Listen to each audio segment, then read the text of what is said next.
bell is tolling. My microphone's way over here. That's not where it belongs. It belongs right here. Can I hear me? Is this actually doing the thing? It's shouting for church. It's 10:55. I'm not sure why the bell would toll now. It seems a little weird. Is this working? Is this working? Yeah, it sounds like me. Hi, hello. I didn't stream this week yet. I'm doing a bad job of like managing my time a little bit right now. I feel like there's a lot to do, and sometimes when I have too much to do, it gets a little paralyzing, and I play Control instead. And Control was pretty good. The like basic game loop I wasn't super into because it's just a shoot people game, sort of. But had some interesting, somewhat interesting mechanics. Nothing super duper original, but the world was great. And the environmental storytelling was great. All that was very good. As a game, could have done without the guns. I mean, even if they tried to hide that it was just a bunch of guns behind one special transforming gun, it's still just your basic video game guns. Pistol, shotgun, machine gun, grenade launcher, some kind of chargey thing. Anyway, I got it on PC because I was afraid of the performance on console, and it was good. Shorter than I thought. I got to the end thinking, not realizing I was at the end actually. So there's so many things I should be working on, but the thing that's in my head is this problem for a project that just got me a little interested in some procedural mesh stuff in Unity because I haven't done that in a while. So I want to do this thing. Here's the problem: is I want to have a volume, just probably defined by an existing mesh. I want random points inside that volume, and then I want to connect them. And those are kind of all separate problems, but I have an interesting way that I found on Stack Overflow for getting a point in a convex mesh, which is pretty funny and easy. So I'm going to do that. And the draw point to point, I've used an asset called Vectrosity in the past for that, but I think I want to just actually try to build the mesh this time. It's been a while since I've done any just straight up let's build procedural mesh. So I pushed the wrong button. I meant to push this button. I pushed a different one. Excuse me. So, semi not awake at this point, so forgive me if I ramble. So yeah, so like the strategy I found, which I think is pretty funny and cool, is you start with something. Shaded light thing, please. Is like, how do you find a point that is inside this volume? And my initial instinct was like, oh man, I don't know. We'll probably have to like get some bounding box around it. Generate points inside that bounding box. Well, a sphere is obviously easy. So ignore the fact that it's a sphere. Pretend it's some weirder mesh, because a sphere would be very simple. To find a point inside a sphere is just less than the radius, some random direction from the center. So, okay, that's a bad example. How about like... Okay, pretend this is a weirder shape. Okay, this it would be a little weird to figure this out without knowing the exact parameters of the shape. Like ignoring the fact that I know this is a capsule, would be like, oh yeah, I'd pick random points, and then have some way to determine whether those points are inside. But the technique I read about, which I think is pretty funny, and I'm pretty into, is just pick two random vertices and get those two vertices. Find the line between them, and then just pick a random point in that line. And that should work for any convex shape. As soon as the shape's concave, it's no good, because I could pick this point and this point and be outside, instead of like, if my hand is this shape. I don't want to draw anywhere in here, so that's no good.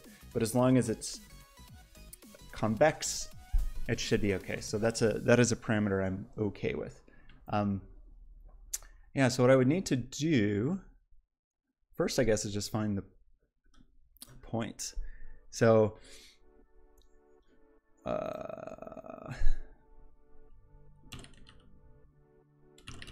I'll just make a script called meshmaker. I have 2019.2 here. It may not be the latest version. It's not. I think 2019.2 something else is out. 2019.2.3 something. I'm probably a few versions behind. I'm curious actually. What is the latest version? I don't think it matters too much, except for some versions of some recent versions of 2019 2.5. I'm way behind. Some versions of 2019 2 have problems with the Visual Studio Code integration. I'm probably only gonna mostly be in one script, so I'm not too worried about it for this. But it definitely gets annoying when working on larger projects.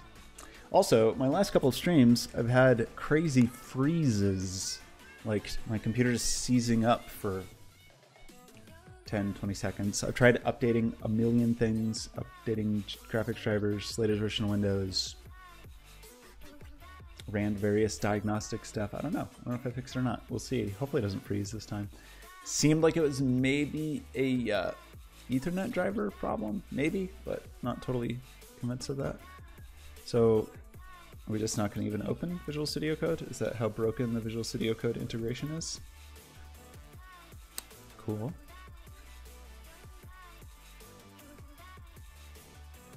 Are we really that broken? I don't want to take the time to install a new version of Unity. New code update available. Okay.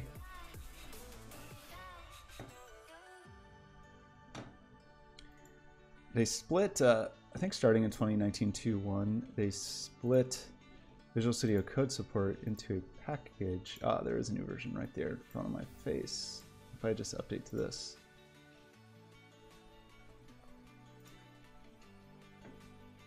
Oh yes, the August update. Oh, plus. Great. Cool. Okay, maybe now? Do I need to restart Unity? Hey, look at that. Just straight to it, instantaneously. Okay, yeah, so what we will want to do, first of all, is I want to be able to do this from the editor. So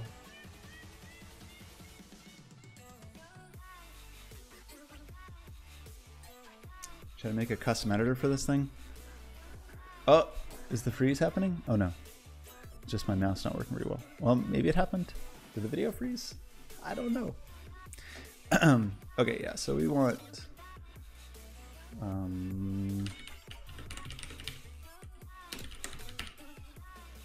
let's do it as a custom inspector for now.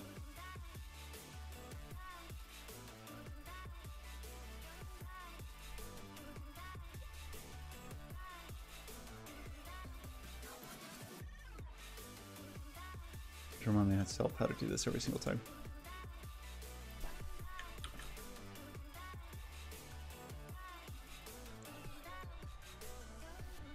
What do they call their editor class?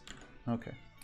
Now we're gonna make a folder, an editor folder, and create a C# script called meshmaker editor. I could do this as a window, but I think for now I'll just do it like this.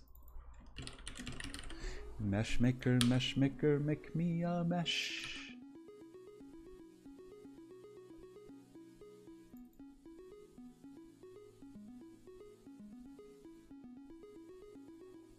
That's really what I want to do. I don't want to do this. I want to like call a method.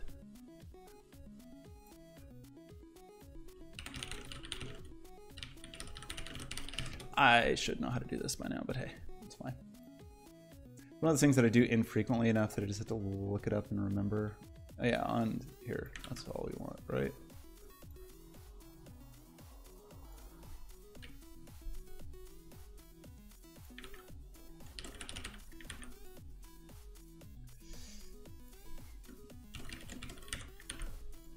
So I could call this here. I need a reference to the thing though. And I could put the method on, this is what I want. Yeah, this. Almost this exactly.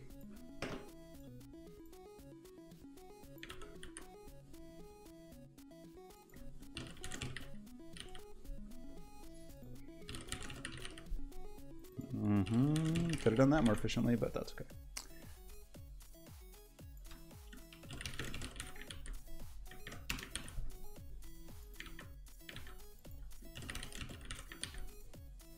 Okay.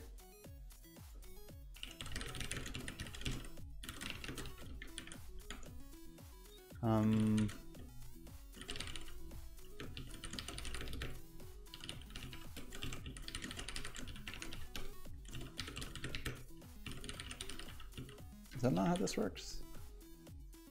Mesh. Okay, how mad is this thing? So ideally, for now at least, we're just going to do it, or we throw it on a thing that has a mesh filter, and we'll push the button.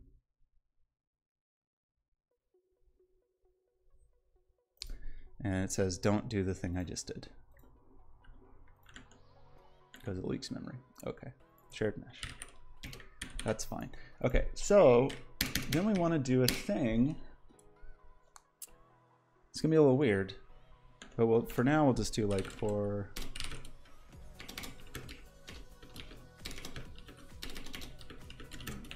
We'll just make 10 points. We'll do 4 points to start with.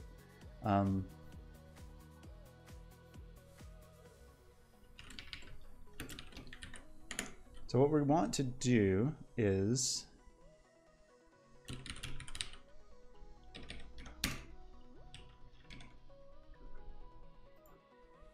something weird like this. Int. Wait, that's wrong. What am I doing? How did I even get in this? I must have hit a weird shortcut.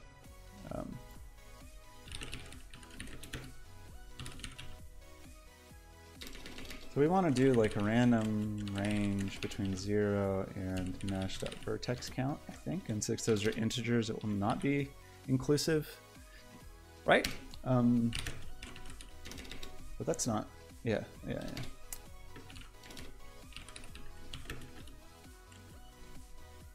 Same thing, ideally not the same points.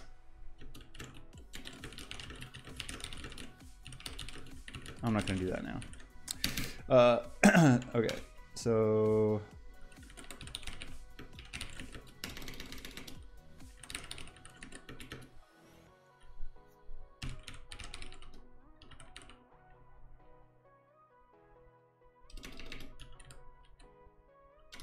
oh, vertices.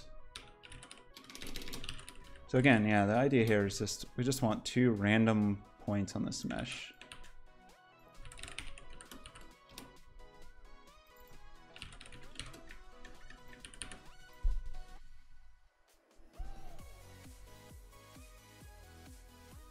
Right? And then what we want to do is kind of get a line between them.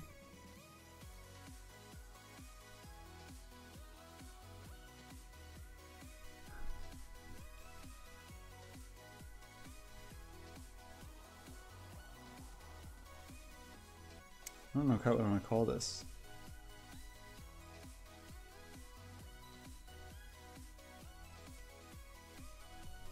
Gonna be like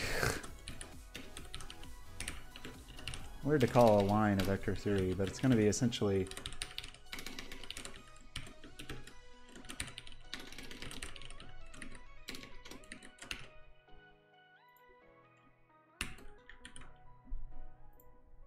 so that gives us a line relative to vertex A, or now it's like relative to 0, and then we want to multiply that times a random value between 0 and 1.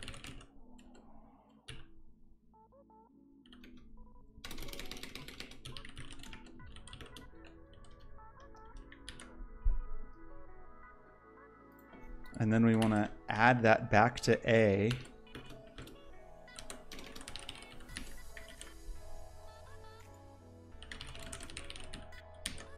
Okay, so this gives us, yeah, the relative sort of repositions this vector we're working with that's over here off in space between points A and B. We want that relative to the origin essentially, and then we want to shrink it, and we want to add it back to vertex A.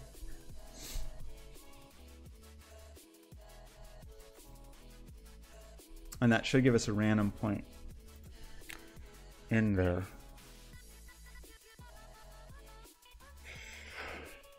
How do I want to represent this for now? Well, first let's just...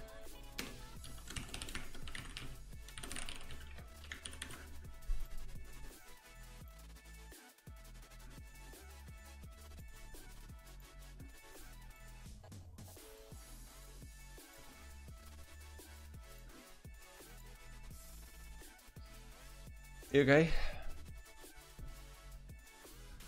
So I want to do like a debug draw, but I don't want it to update. So that's actually kind of a weird one. Normally that's something you would do in a loop, right? I just want to debug draw, like a debug draw sphere or something.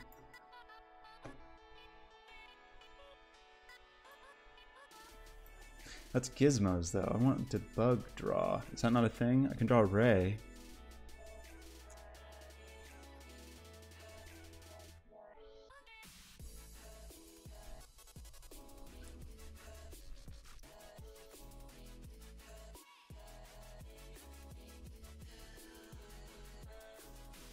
Maybe I do want gizmo.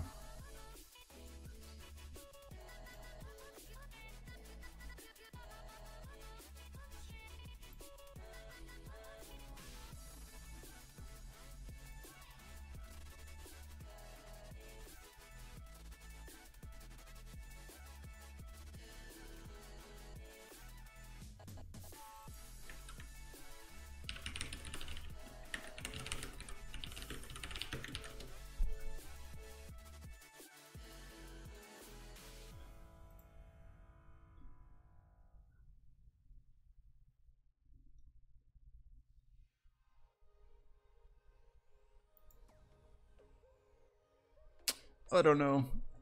I don't know exactly how to tackle this. I just want to draw. I want a very easy way to draw my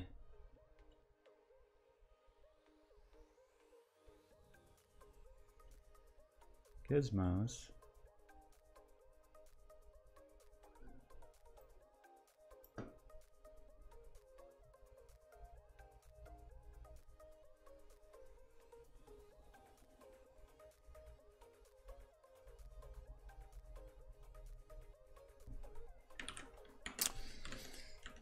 Weird, because like, where do you have this? Like, where do you just have some static variable that I stick all this stuff in? Seems a little weird, right? A little bit weird.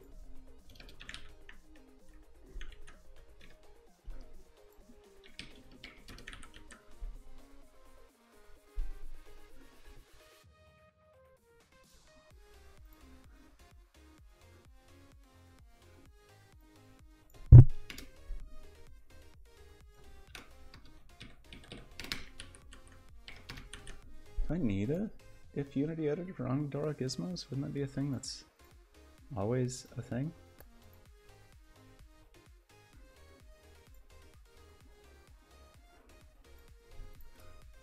Yeah, I don't know if like on draw gizmos is always.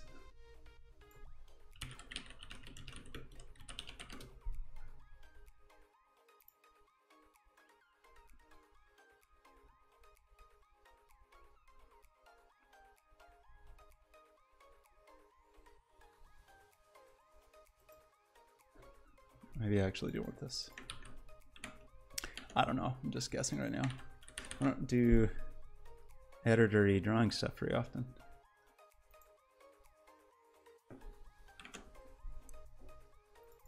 I mean, this is only existing in the editor for now. Not really worried about that.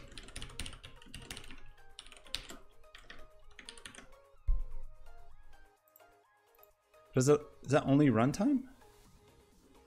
Probably, right?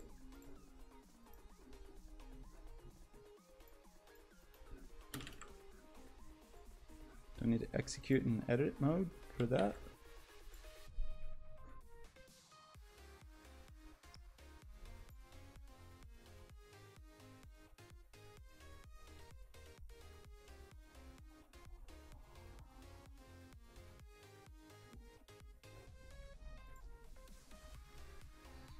That are always drawn.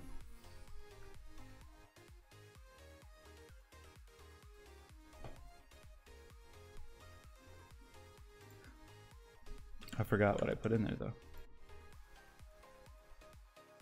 Draw a solid sphere. What is this, like a runtime thing? Is that my whole deal?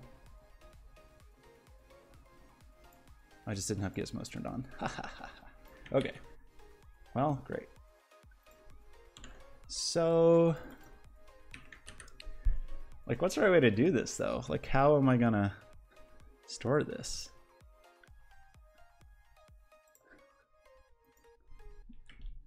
Seems a little weird, but let's do it.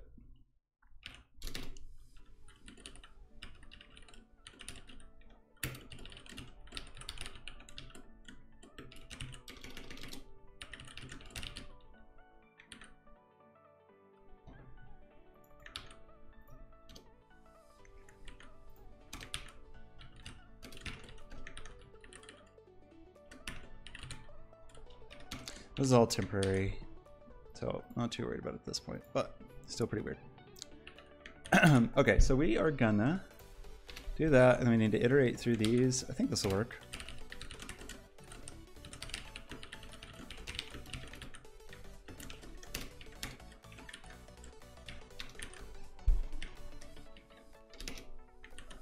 Maybe.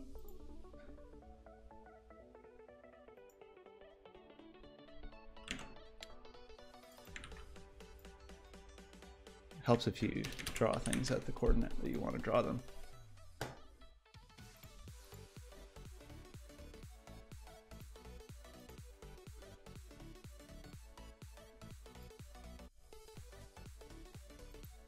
Okay.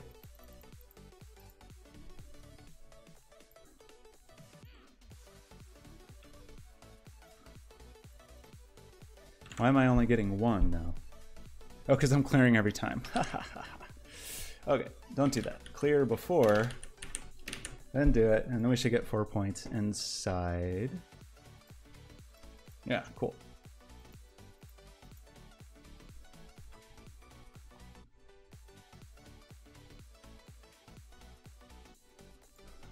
And if I wanted to draw, yeah, like, I could probably do gizmos, draw a line or something, right? Or is line not a kind of gizmo? Yeah.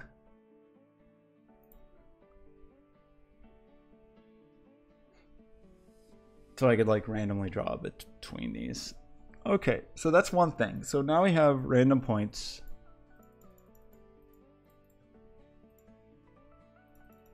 And let's do something like this.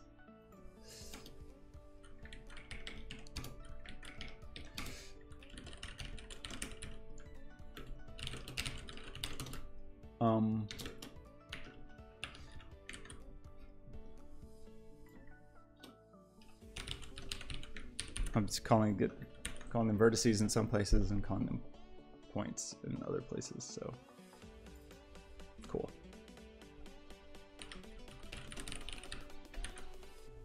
Vertices. Oops.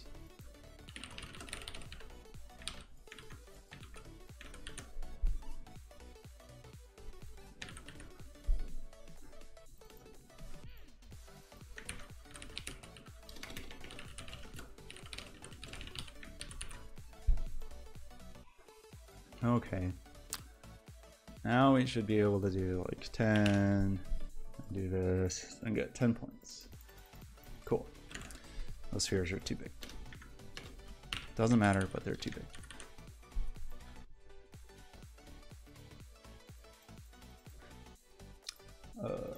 Yeah.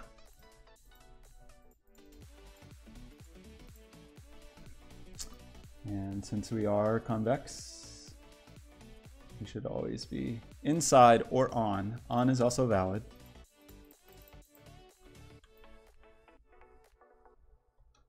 Okay, now is the more complicated part. Now is the part where I want to like make a new game object and give it a mesh filter and a mesh renderer and all of that. And yeah, and all of that. So this is going to be like generate points.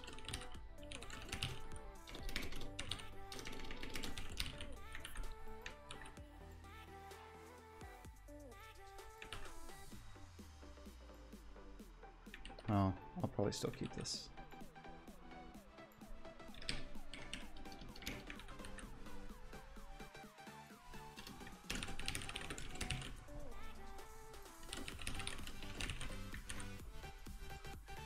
Because I probably still want to do this.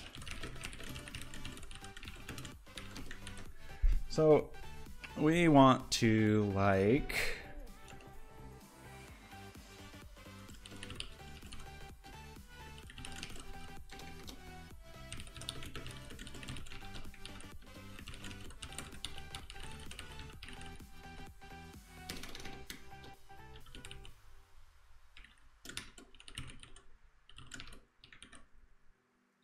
how to make a new game object. Okay, no. And then we want to do like add component mesh render and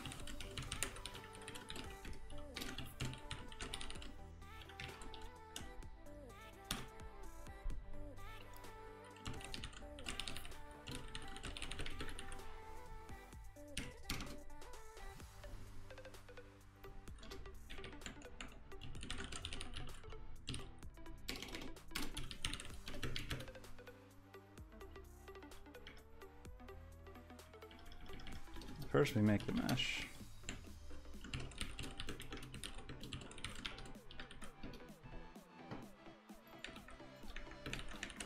Okay, so this should make a mess. Make a mess? It'll make a mesh, but it'll be empty and it'll be boring, right? Assuming I did that correctly. So first we'll generate points all day, it'll be great, and then we're gonna make the mesh. And now we have a mesh with an empty mesh filter. Cool.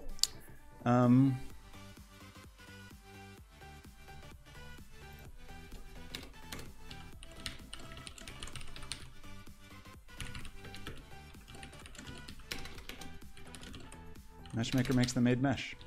Okay, so we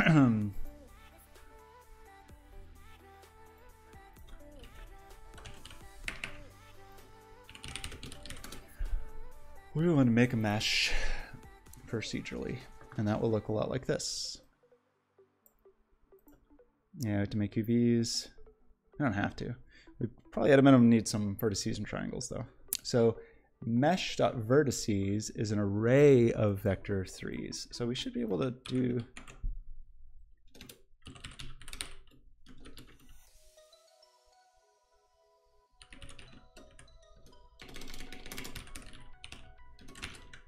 right?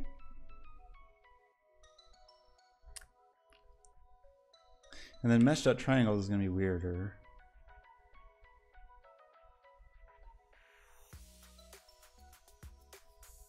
Yeah.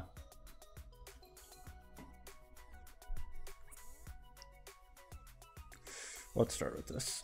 Because triangles just is a representation of I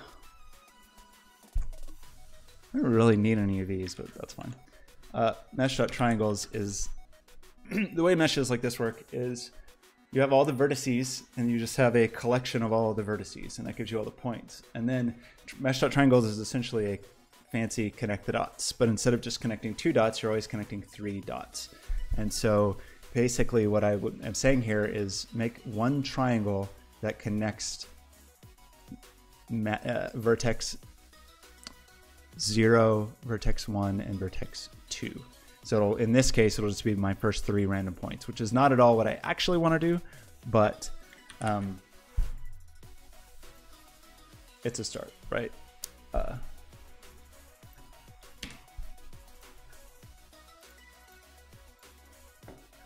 Okay, do I actually have any triangles now? 10 vertices, 1 triangle. Can't even see my triangle though. Oh, there it is. What? I see it. Cool. We've got a cool triangle. Okay.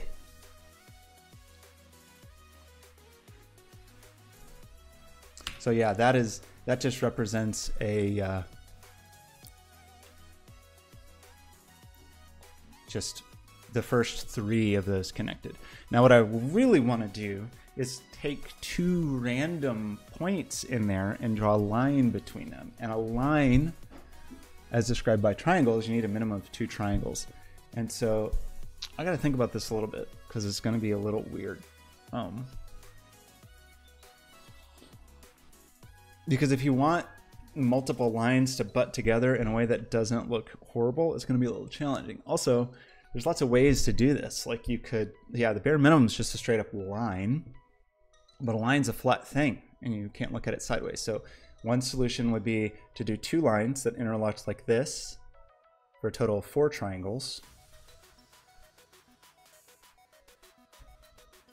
Or a like little triangular tube for a total of 6 triangles, and that you'd be able to see from all directions. And that doesn't seem like a big a big deal to go from 4 to 6, but that is 50% more triangles. So if you're doing something huge, that could be the difference between 100,000 triangles and 150,000 triangles.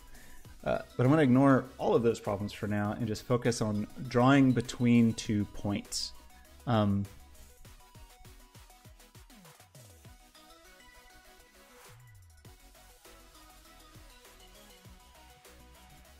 Which is hard for the following reasons. I can't just cram in the vertices like this because I'm not going to have just fixed points. I have to take each one of my points and give me one of these numbers, which would be the cross product. We'll have to pick an axis for that. Yeah, it's going to be a little complicated. It will be a little complicated. A 4-sided tube would really be easiest, probably. Because what I would do is get some plane relative to this. So I've got these lines, and I would just draw like a rectangle around it. In some ways that's the easiest, but it requires 8 points to do that. And if I don't close the caps, it requires 8 triangles. Yeah, it kind of sucks.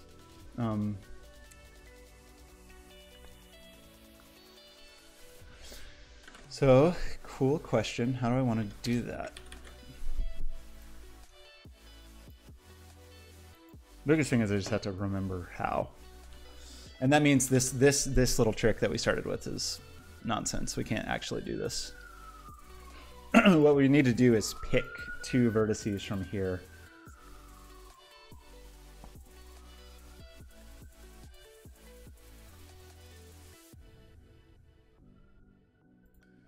Almost like we did up here. Like first thing we generate the points, and then second thing, yeah.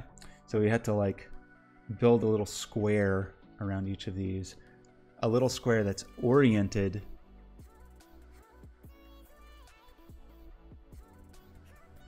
I have to think of for a second how to do this.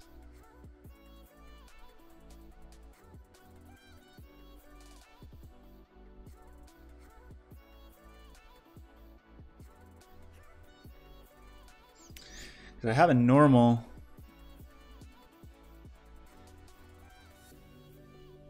towards my dude, which is easy.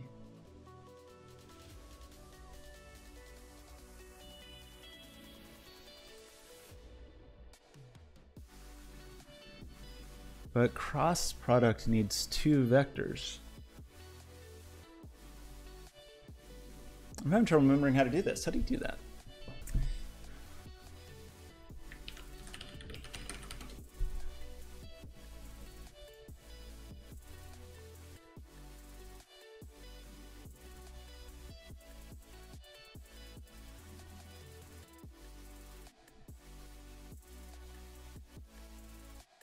So I'm going to have a vector coming at me like this.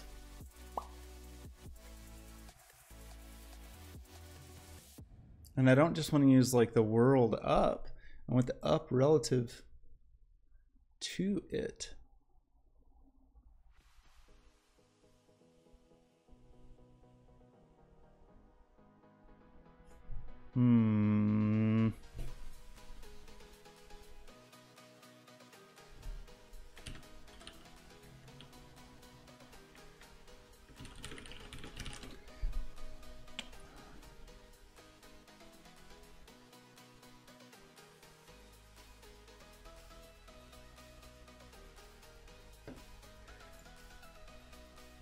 Oh, there's just one piece of the math I'm not remembering. It's some very obvious piece. Cross product is this if you have two vectors, it's how you get the third. I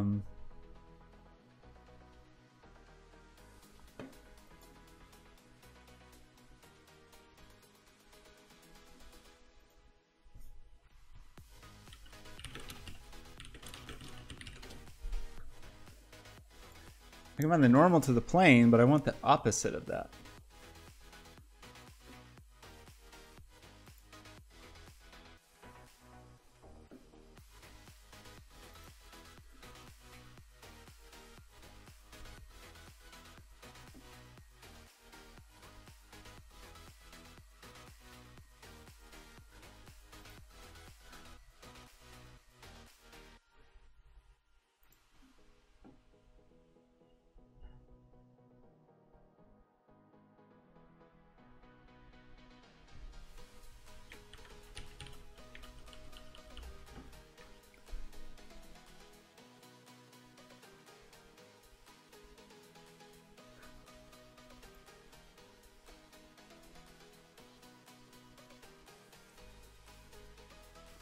I want the opposite of all these things. It's weird. I want like the inverse of the dot product. Like, is that a thing?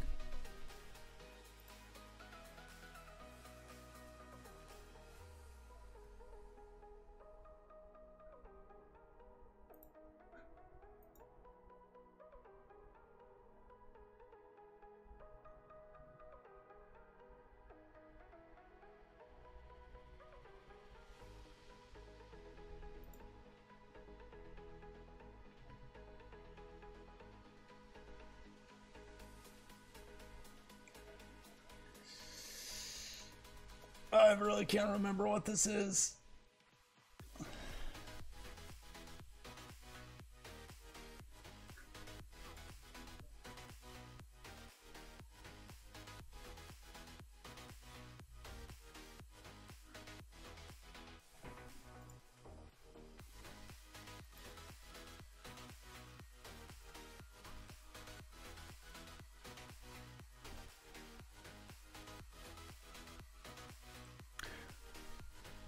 Oh man, I'm having like rainy Sunday morning brain lock.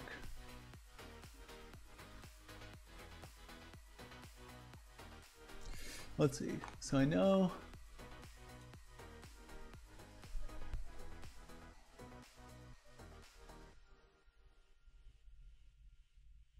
between you and you, think of it as a two-dimensional problem for a second.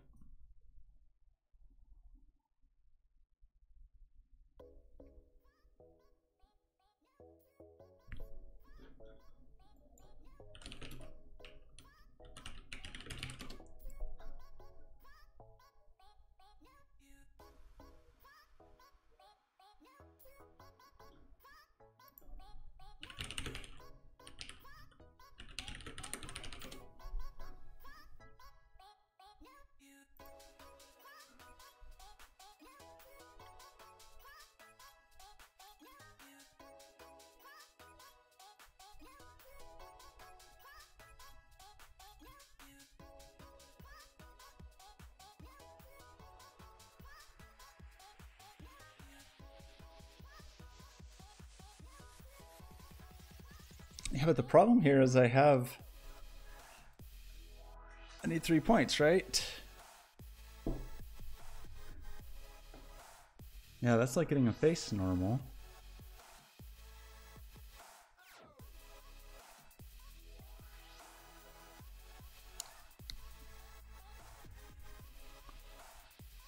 I know this is, I'm sure, infuriating to watch because I don't think it's actually very hard. A perpendicular 2D vector, like that's what I want. I just cannot remember how to do it.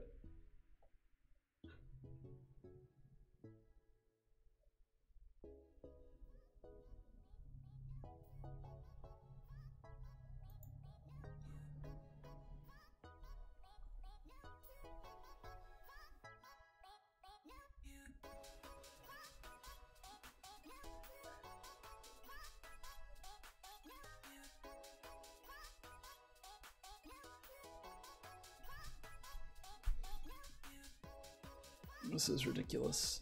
I really can't remember. Because if I have 2 points that are oriented towards each other, what do I know? I know a normal...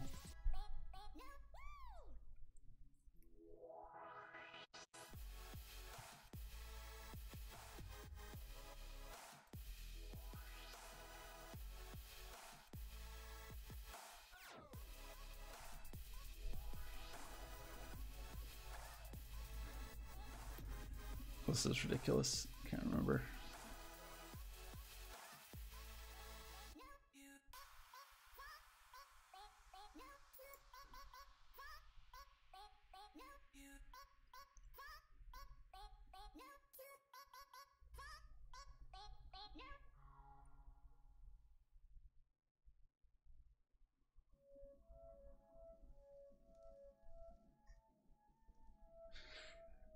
Project.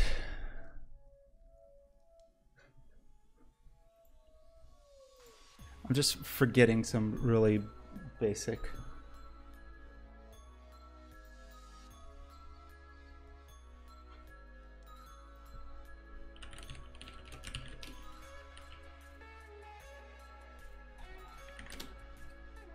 Problem is, if I get the cross product, that's just weird.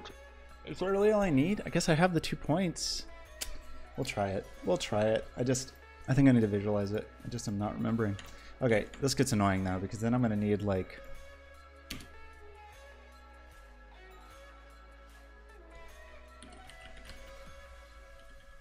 Actually, so I kind of actually do want this to be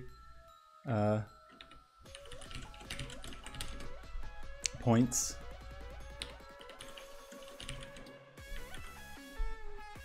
Because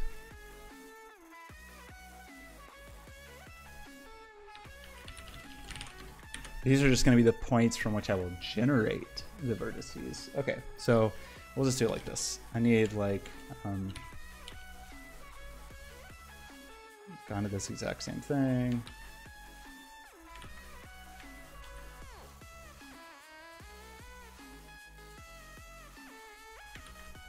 But this is in... Sure, this will... Hopefully this, once I actually just start making it, will seem incredibly obvious, but I just can't quite remember the math. Which is embarrassing, but hey, here we are. Okay, so I'm going to get 2 of those, and then I'm going to have...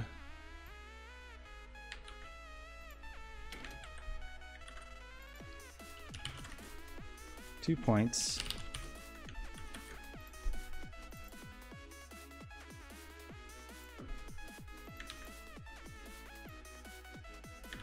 Very similar code, but different ideas here.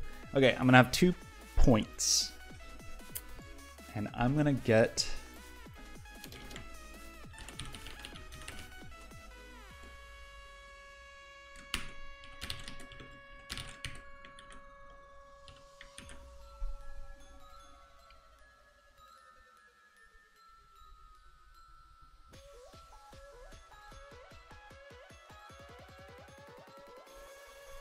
Can I do a debug.drawArray in here? Or like draw a line? I want to like...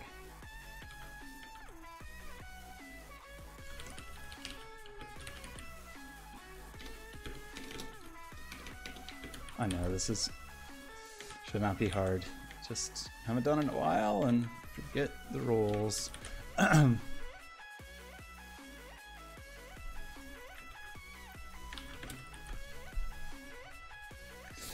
Just gotta visualize it, I hope. What? Wrong shortcuts, wrong operating system. Okay.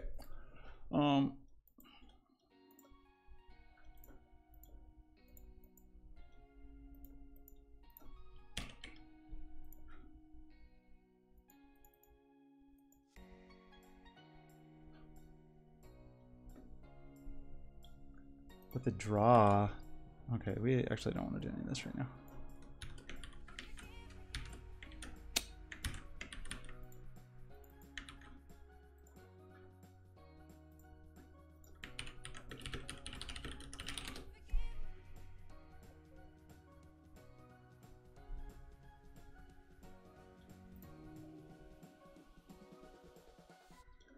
Does that happen in the editor view? I just can't remember.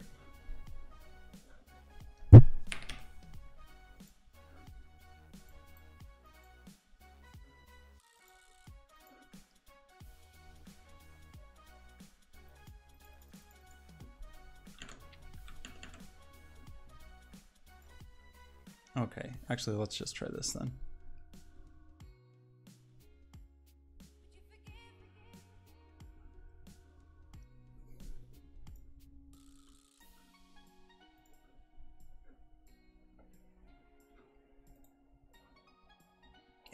Can I actually just do this in the middle of a...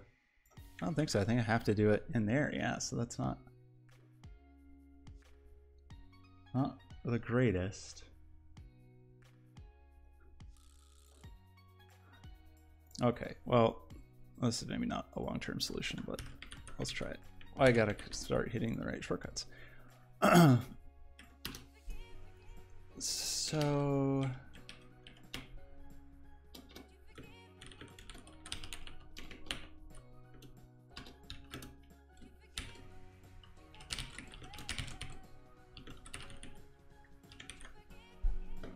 that might be insane.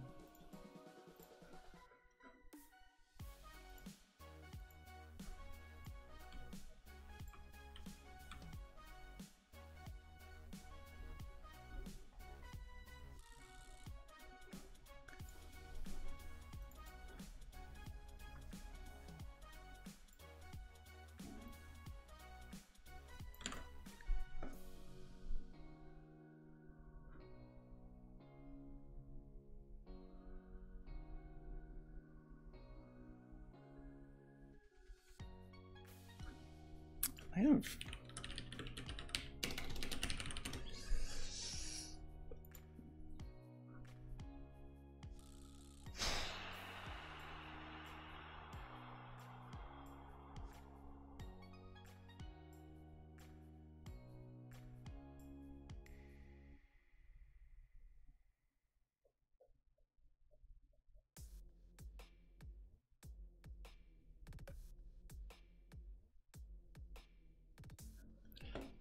I'm just forgetting some critical thing, and this is hard to draw, unfortunately. I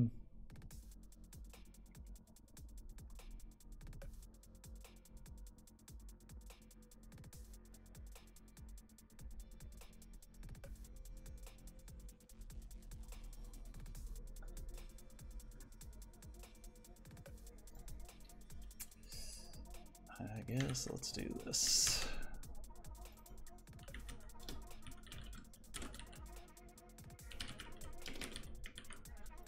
So as we make these, we will... That was just not right. I'm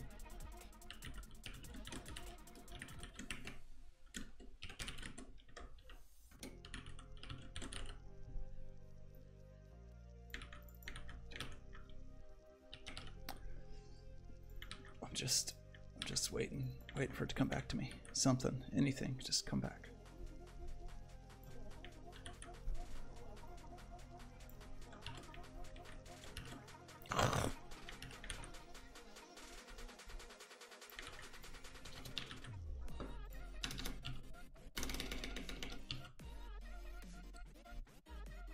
Can I pick a color?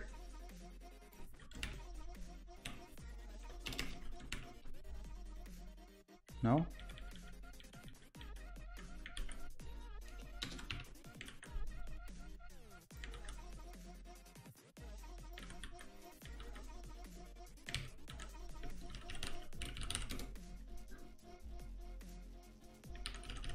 Oh.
Yeah, so there's a point.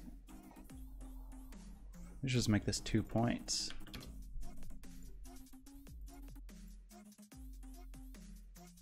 Okay, those are our 2 points.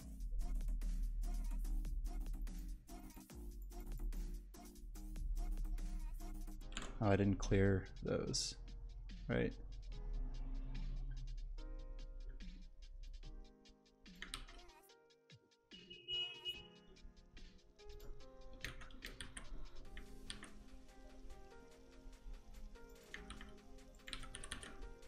Okay, so don't even add this. Just try to see something.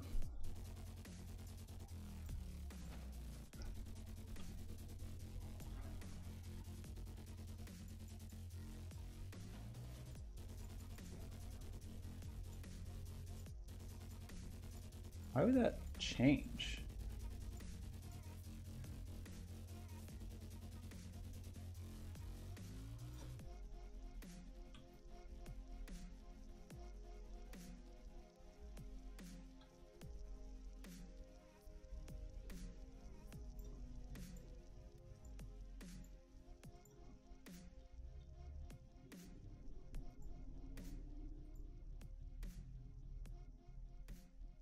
They're really on a...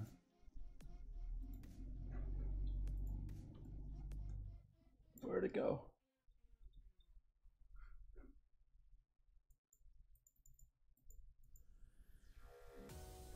Oh, it changes based on the order of the two. So like that's kind of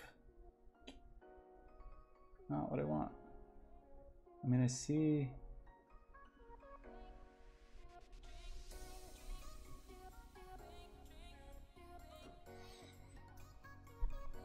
Oh, I can't remember how to do this. Let's see.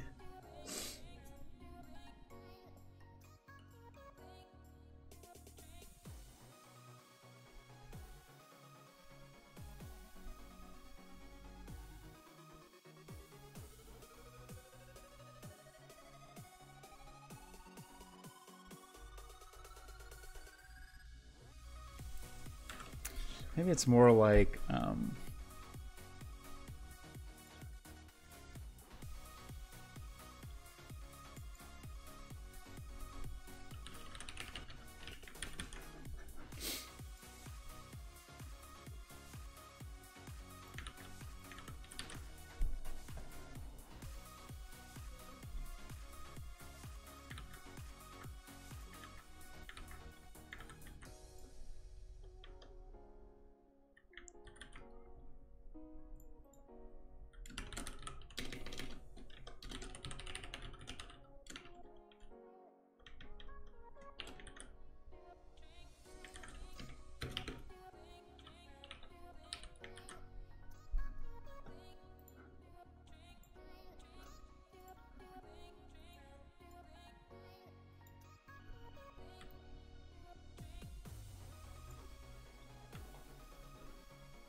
oh, then add it back to A at the end.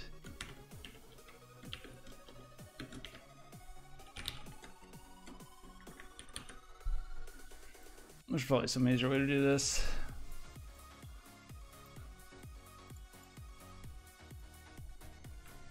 I honestly just kind of thought like, ah, it'll come back to me.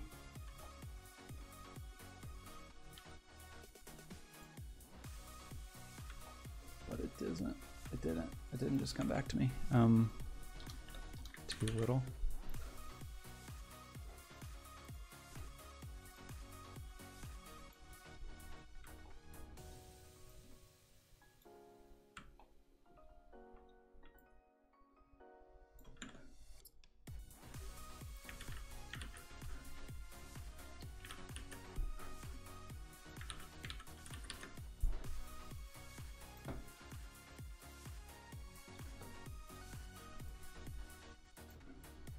I probably should stop guessing and just like draw some drawings.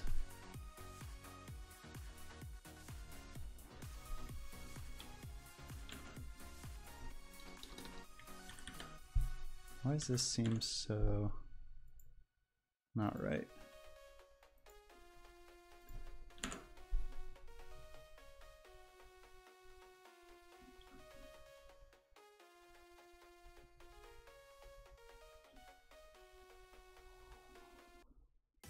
Life is yours. I'm forgetting some pretty basic geometry, and it's embarrassing. I've been messing with it for like 30 minutes and totally I'm forgetting. Basically, I need like just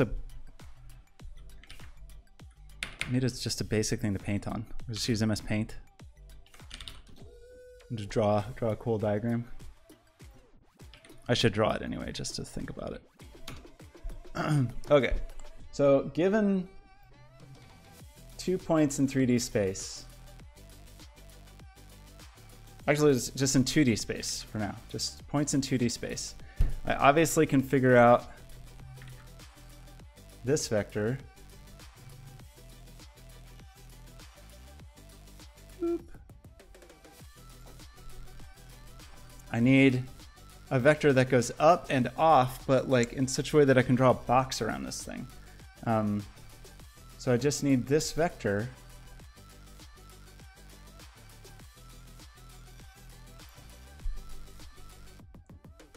I mean, this vector though, not up. I need like another, oh, is it like forward? Is it off the page? Is that what I need to think about this? Like towards me? The frustrating part is I know this isn't hard, I just can't remember how to do it.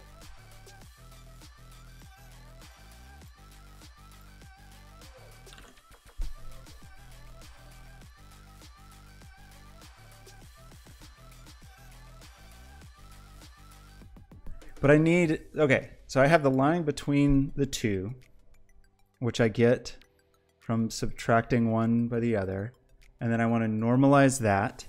And then I have forward, and then that should give me up, right? And then I need to add that back to, okay, so maybe I should just simplify things here and make sure that I'm getting exactly what I think I'm getting. Point A is the first, that's the second. We just know there's 2 points. Maybe that's part of what's confusing me.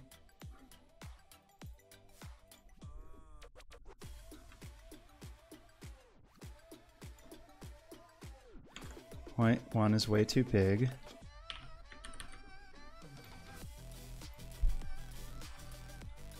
And I know I need to add this back to A.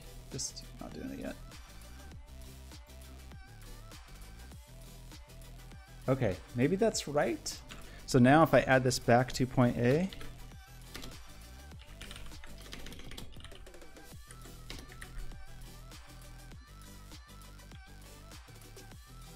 didn't I have this before?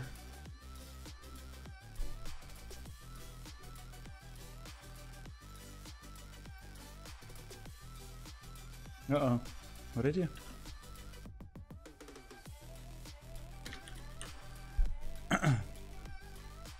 How are you, life is yours? What's going on in your life? How's school? Okay, that is from the top, Z forward. That's not what I want though. I don't want,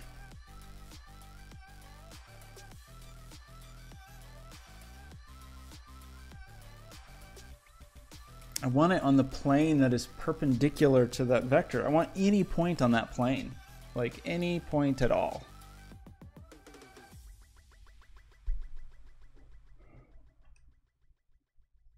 Maybe I should just do up. That still doesn't feel right. I feel like there's just something, some piece of this puzzle that I'm just not remembering how to do.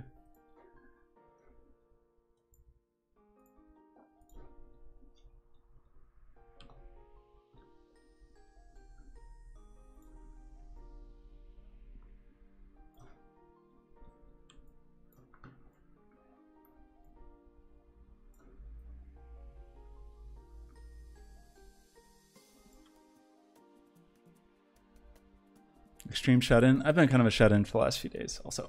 Why can I not remember how to do this? It's outrageous. It can't be one of those world directions. It's not right. It's not one of the world.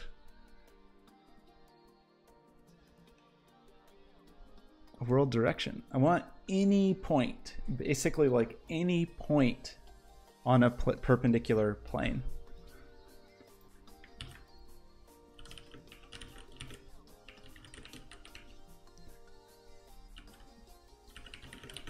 want like get point on a plane perpendicular to a line.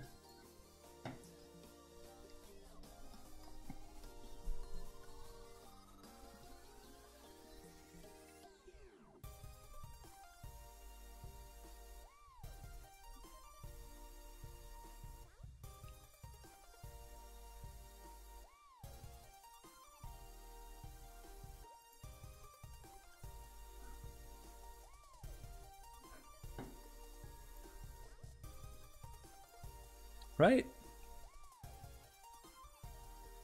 Extremely. Well, is today the day? Maybe today's the day to get out on the road a little bit.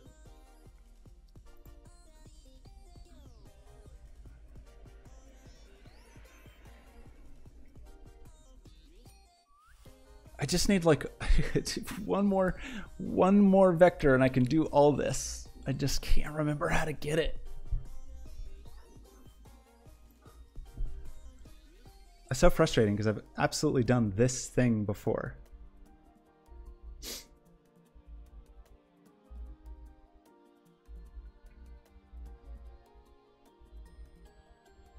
What do I know?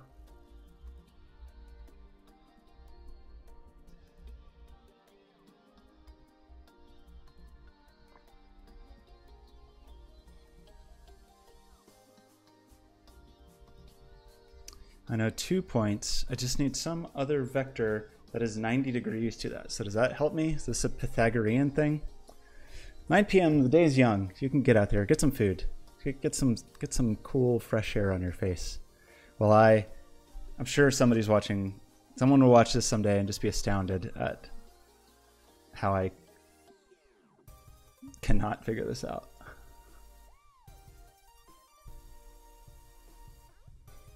Main problem is I can't even think of like exactly the term I want. Like,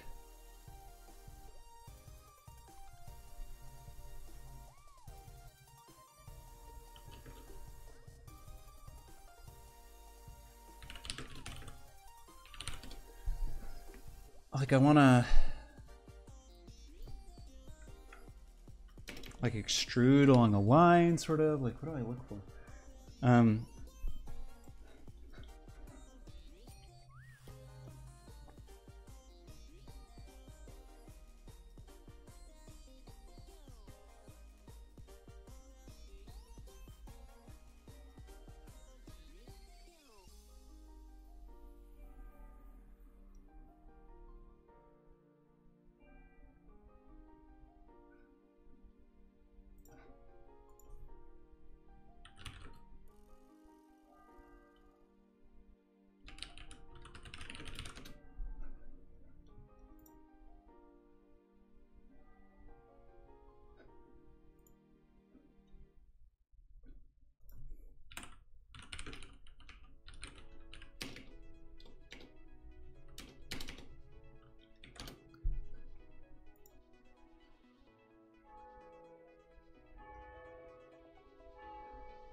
So what I want, a perpendicular vector and then cross product to get the third side.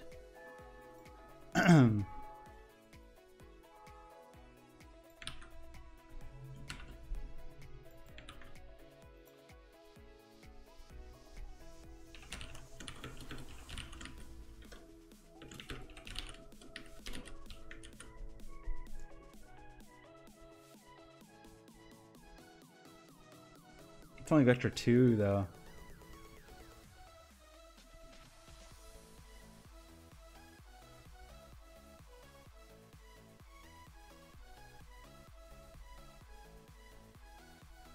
It's for vector 3 perpendicular? No.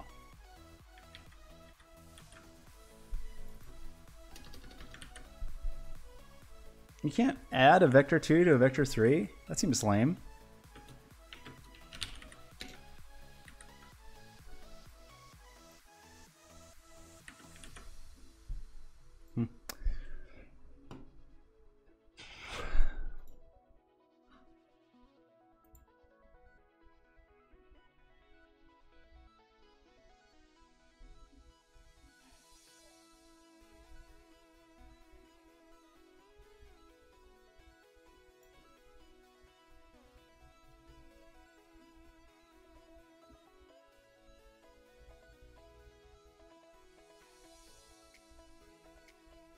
Isn't this what I tried? But vector 3 is up is not what I want.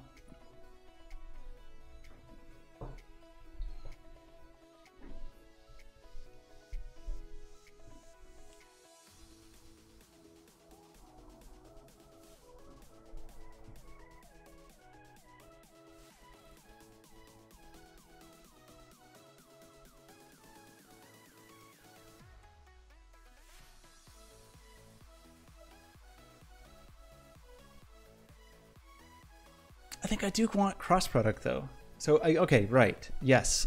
Okay. I think I got it. Dot product is about orientation. I don't think dot product is what I want here. I think cross product is the thing that I want. And I just remembered. Okay. Yes. I don't get this from the cross product, but if I have this plane, this plane, the cross product is this way. And that is totally what I want. So I don't quite, that didn't feel quite right though. It didn't feel like I was getting that. But I truly just, I don't want to do this subtract. I don't know, no. I thought I had this at one point. Okay. Well, let's do this again. Okay, I know what I want now. It's the cross product of those 2 points. Yeah, of course. Right. Okay, I've got it. I can't believe it took me that long to remember this. This whole plane that's defined by these 2 random points in space, whatever orientation it is, it could be anywhere. But as long as I have a plane that has these 2 points, the cross product is shooting off in this direction. And that is what I want.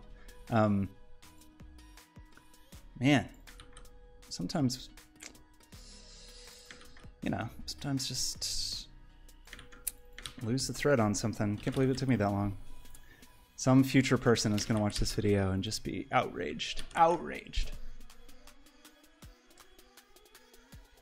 So that's going to give me that, just a vector going in that direction, right? Which is not really enough, but it should at least give me a start.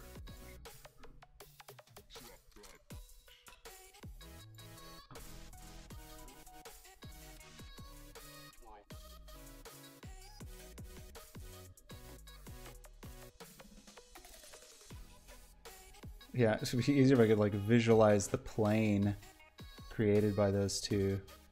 But if it's there, yeah, if the plane is like here, then that's the cross product. So then I want to normalize it and add it to point A. And it's still going to be way too big. In fact, I want to normalize it and then multiply it, yeah, times like... I thought I did this. I thought this was one of the first things I did, but maybe I was just off.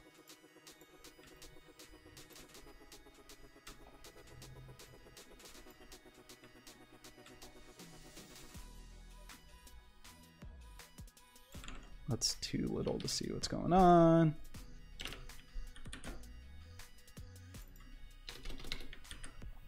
So actually we want to do like point A plus cross, point B plus cross, minus, minus. And I believe that will let us draw a rectangle finally. Good grief. Took so long. Okay. But at least I hope we're on the right path now. Yes. Yes. Now we just need to draw triangles. So those are the points that we want. And we just have to draw the triangles between them, right? Man, can't believe that took so long. Okay, it's really going to be more complicated than this, but we're going to start with just lines to make our lives a little easier. And then mesh.triangles is going to be, let's start with 0, 1, 2.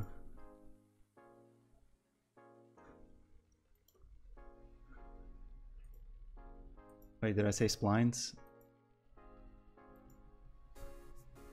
What did I mean to say? Did I say splines in a weird way? My brain was... Sometimes my mouth just goes while I'm writing things. I'm not drawing anything with splines, if that's what you're asking. I'm building triangles. I could use... I mean, this needs to be... The thing I want to use this for needs to be very fast and procedural and weird. So, look at that. Okay, so that is 0, 1, 2.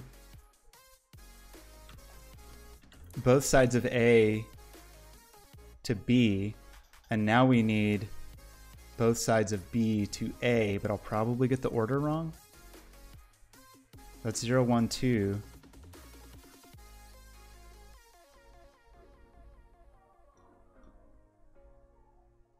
Zero, 1, 2, or 0, 1, 2. So it's 0, 1, 2. Like the order matters. 0, 1, 2, 0, 1, 2. I think that's right. So now we 1, 2. No, we need 1, 4, 2. I don't know if I did that right.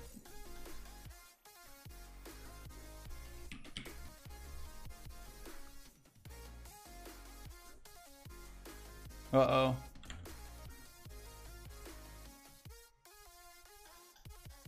No, there'd never be a 4. There'd only be 3.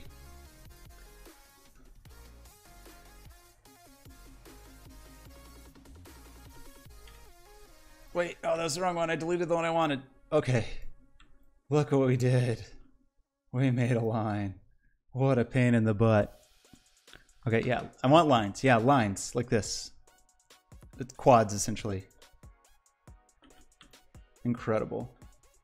What a triumph. What a triumph this day.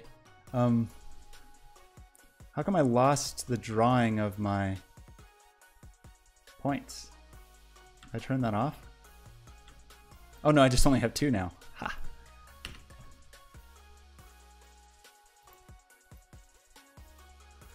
I need to delete all the old meshes or something, which I always forget how to do.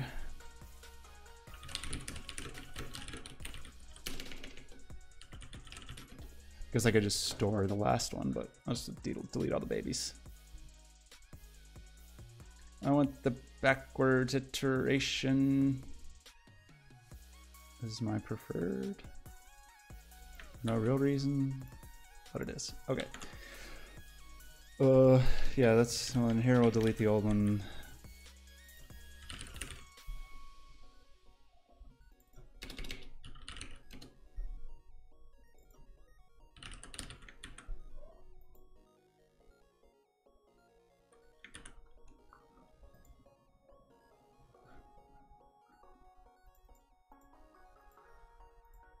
It's not working. Destroy immediate.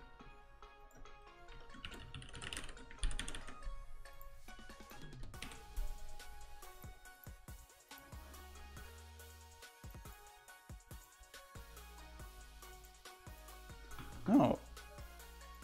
Delete all of them.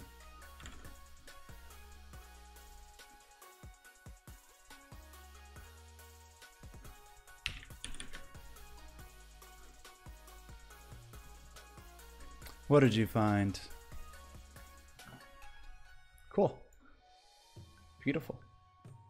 It's so easy. I never learned this kind of, what is this, linear algebra notation? This kind of notation. I just never learned it. Didn't do well at when I was in that future reality lab at NYU, where everybody was actually a mathematician and a computer scientist, and I was like,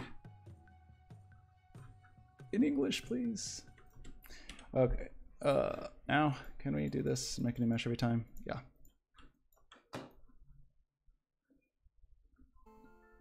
Okay, so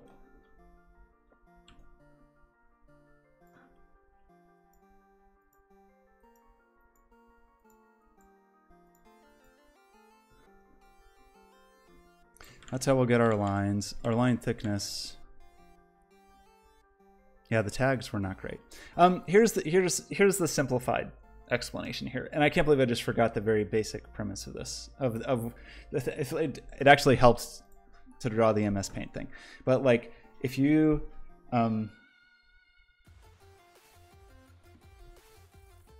those two things that you use all the time are in computer graphics are dot product and cross product. They're pretty simple conceptually, but basically it's like given a plane like this, like a XY plane like this, cross product gives you just a vector perpendicular to that plane like this. So it's a way to go from sort of a 2D representation, which is very easy to have when you just have two arbitrary points in space, and go to a 3D representation, which is what I needed to give the line's thickness. So that's all. So I have a point here and a point here. These are my 2 points. And then cross product lets me get another point out here. So that one's easy. And then dot product is a little weirder. It ends up giving you the cosine of an angle, but it basically is like if I have a thing that's over here and I'm looking at it, if I'm looking fully at it, the value is 1. If I'm looking fully perpendicular to it, okay, if I'm looking at it, the value is 1.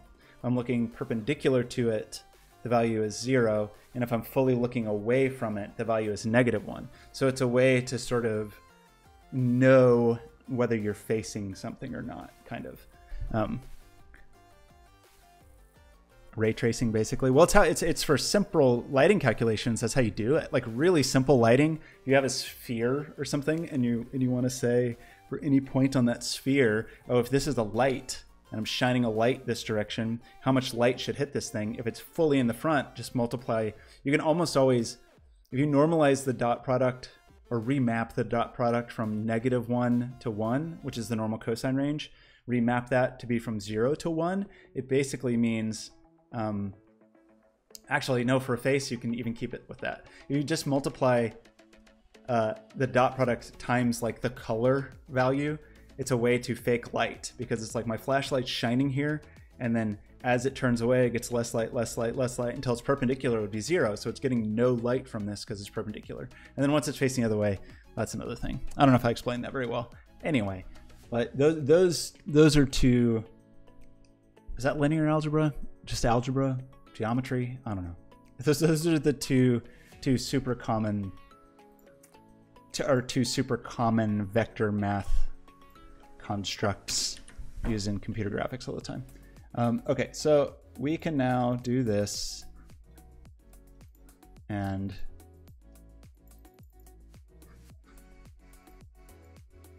generate points and then get some fancy line along the way. So that's cool.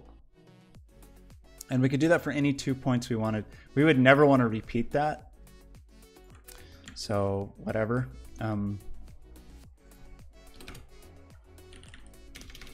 But I have comments all through this code so far that says we should actually make sure that we're not doing the same thing, but whatever.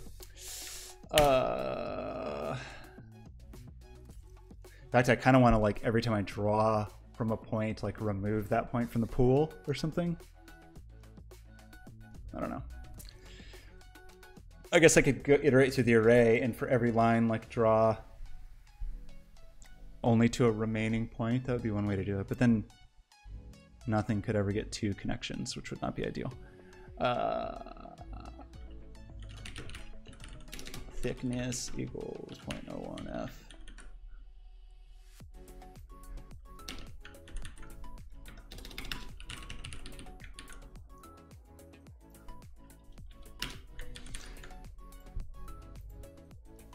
I feel like whenever I do this, like on the fly explanations of things, I typically do a bad job of it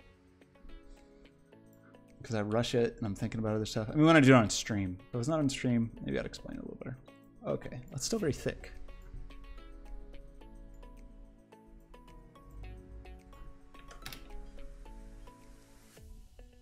Still quite thick. Okay. Okay, so we have obvious problems here, of course. You can only see it from one side. We could solve that with a double-sided material.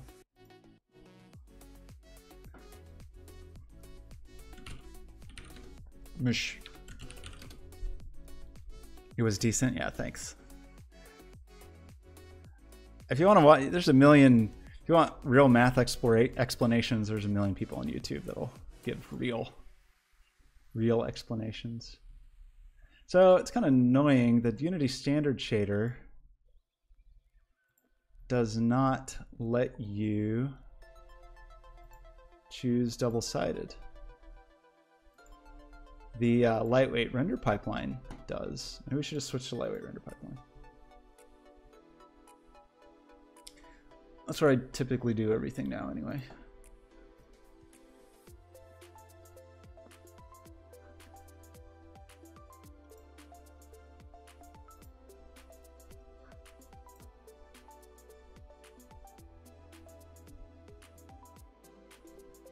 Yeah, it's easy to like get lost in it, especially when you look at equations like the one you linked. But if you really just think of it about like cross product is a way, if I know about 2 points in space, I can know about a third vector. I can know about a third direction.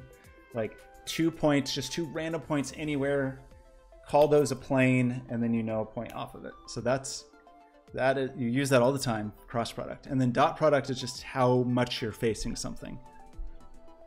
And I'm terrible at, I'm obviously not explaining them very well, but I feel like if you can learn them just well enough to use them, it's not that complicated. Like in the realm of math, when you look at the Wikipedia article and see all the equations, it sounds insane. But when you're writing a shader or doing some like this, like it's pretty simple when you see what you're trying to do. It's not that complicated. I'll even point it out a little more.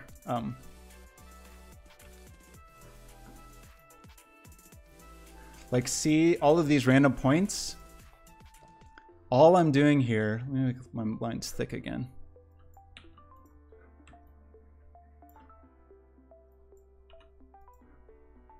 This is what cross product is giving me. I have this point and this point, so I know about this line, and then I can pretend that there's a plane here, like that there's a big plane here, and then cross product is giving me this line up here. It's giving me this vector, and then as soon as I have that vector, I can do the opposite of that vector and put it on both of them, and then I get this square, which is handy. And to get the other one, the other direction out here, all I would have to do is, now that I know this point and this point, I can get a perpendicular line out here and do the same thing. And that's how I would do a box to extrude. So it's not, I'm again, not sure if I'm fully using the proper terminology here, but it's not rocket science. Okay, so one annoying thing is I'm gonna need, when I make these meshes, I'm gonna need to get the material.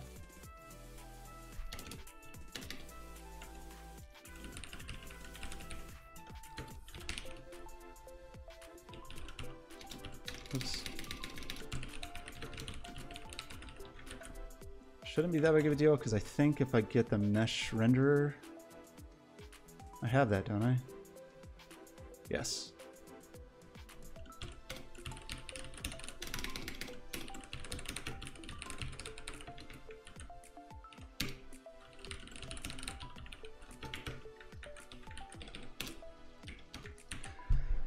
Something like that. What this needs to now be a lightweight render pipeline, unlit render face both. Oh yeah, I need to create a render.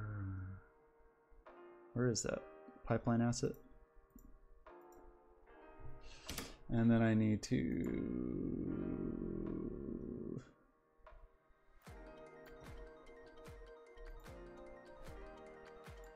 graphics? Yeah. Okay.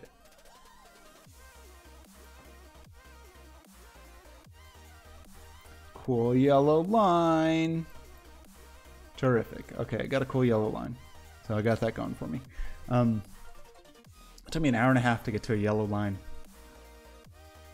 Most of that time was just trying to remember things I forgot.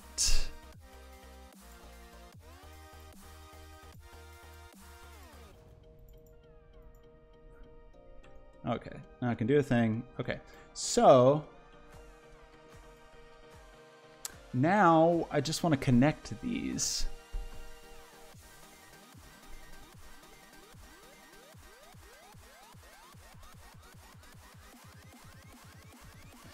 Yeah, and I guess one way to do it would be to loop through each of them and connect all of them to one thing. And I guess it would still be possible to, yeah, it would still be possible to have multiple connections. So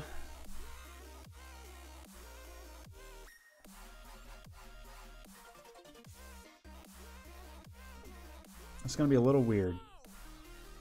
Because what do I do with the last point? Nothing, I guess. And it may or may not get connected.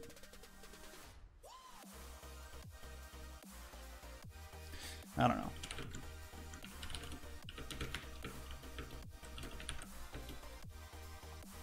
It's going to be less than that -1 because we don't really care about the last point. Okay, so here's what's weird. Is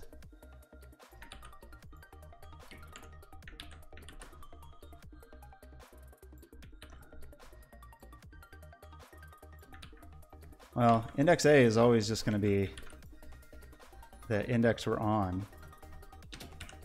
And then index B is going to be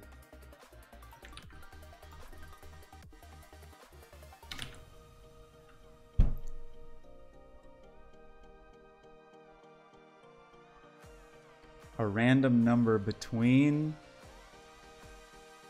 but that's inclusive.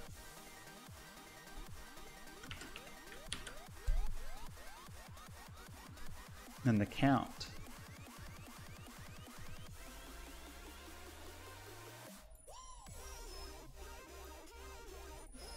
Okay, maybe something like that. And then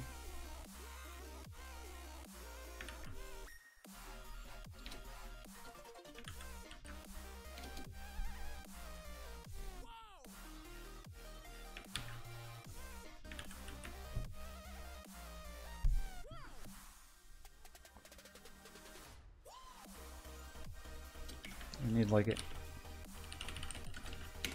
triangle count.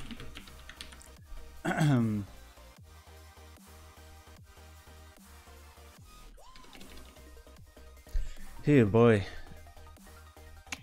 this gets real complicated.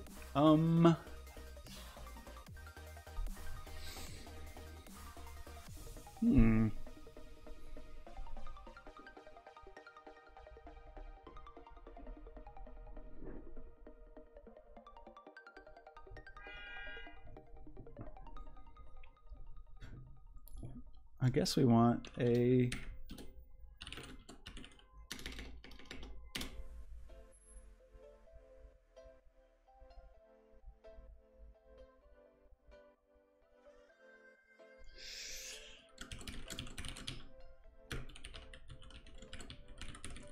like a list of triangle indices.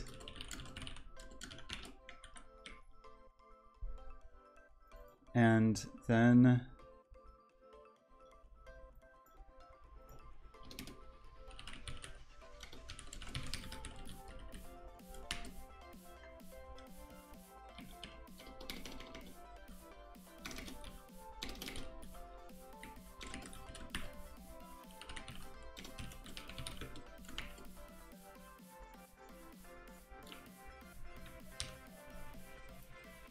oh, this is going to be kind of a mess. So 1, 2, and 1, 3, 2, and then plus equals 6. So we're just going to keep offsetting. That could be cleaner, but whatever. Okay.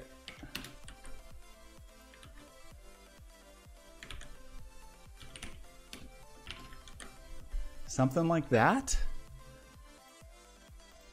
That feels not quite right.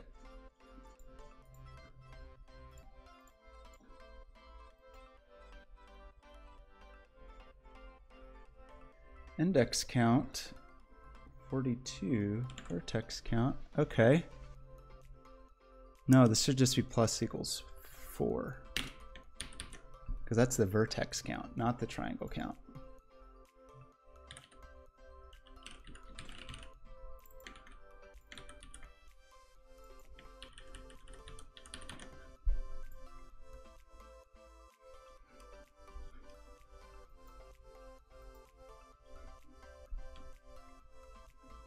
Okay, and I probably just forgot something.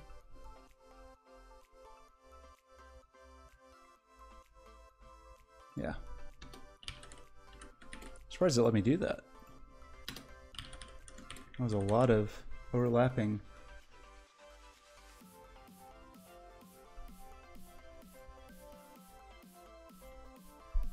Triangles. Okay, generate some points. Cool.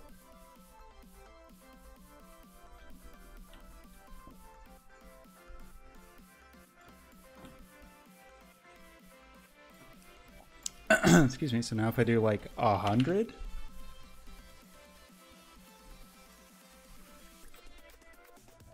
pretty weird.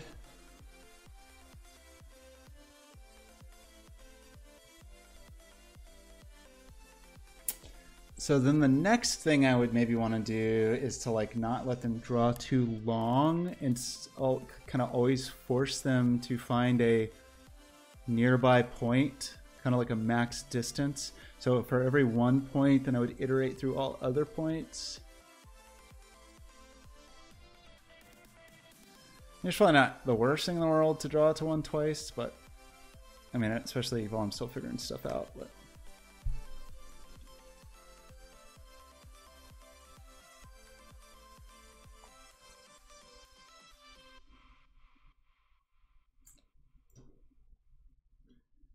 let's try a different shape.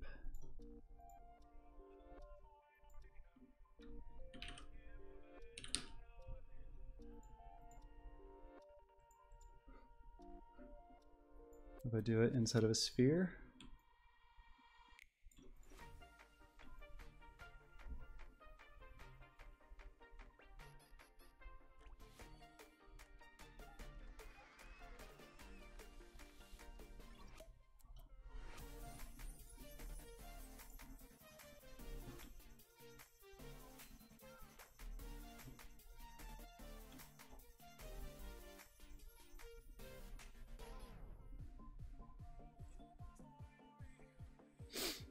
Kind of could make each point go through and look for any point greater than it that was short enough, and it could just connect to all of them. Some beautiful spaghetti. Keep my mouse just stuttering in a way that makes me feel like my computer's freezing, but I don't think it's frozen this stream. Okay, what if I do like 1,000? Beautiful. That's a mess. Beautiful mess.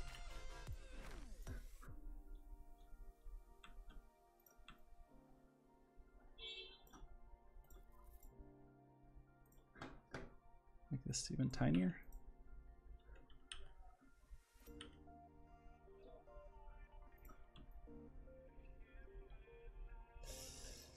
Okay. And I could also totally do this thing where it only picked surface. Like drew points between surface vectors. Like, I'd probably do it in a different way, though. I wouldn't accidentally draw in the middle. Okay, so that's kind of cool, but yeah, now the problem is it's a nightmare spaghetti. So, don't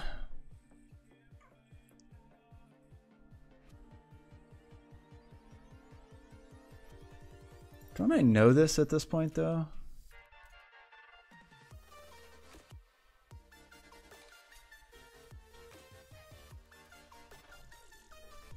If I I just added these, shouldn't this be, instead of maintaining this count separately, shouldn't this just be like random vertices count -0, -1, -2, -3?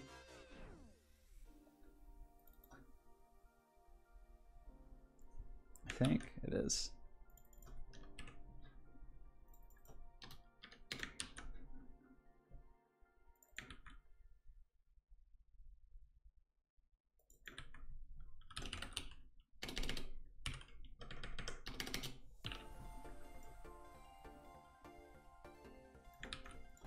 I already messed it up. -0, -1, -1, -2. Already screwed up. -2, -2, -3. Maybe.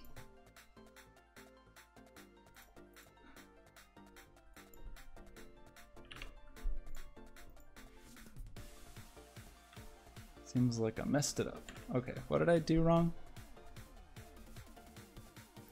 Oh, it needs to be -1, -2, -3, -4.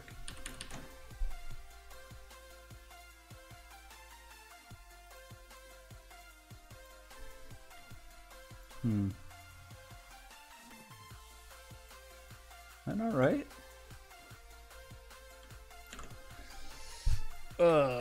Probably messed it up.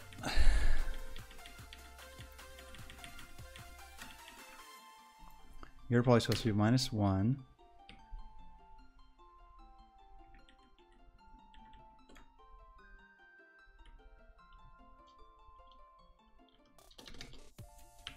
-2, -2, -3, -3, -4.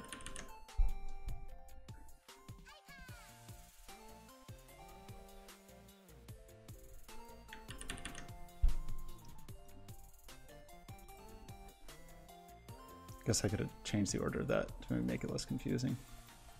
No, I screwed it up. Okay.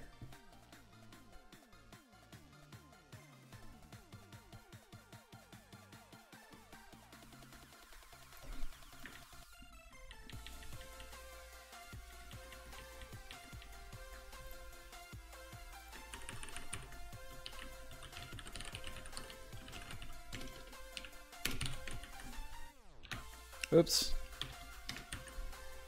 If I just did this and did it before. Am I thinking wrong here? Can't I do that?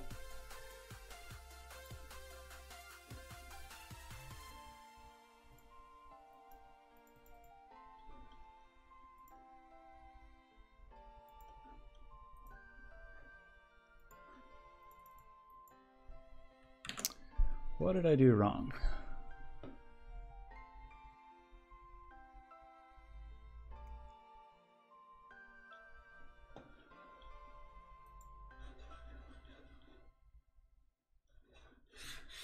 Am I actually frozen? Or is my mouse just dead? Maybe my mouse battery's just dying. Okay. That's better than freezing. Be right back.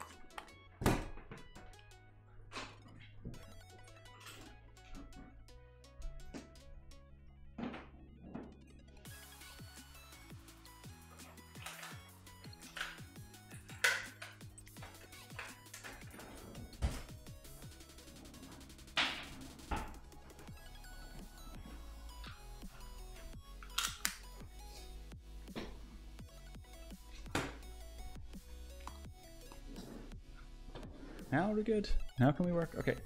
So whatever the random vertices, the count, is that essentially what we're doing? Because it would start with 0. What's my problem here?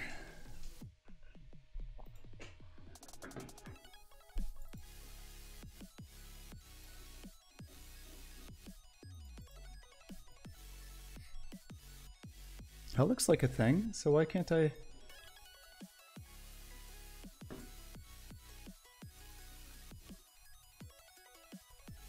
Oh, thickness 0. Cool.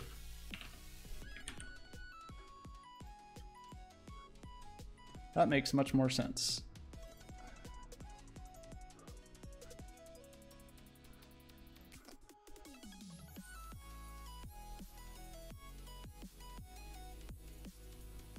Where's my material?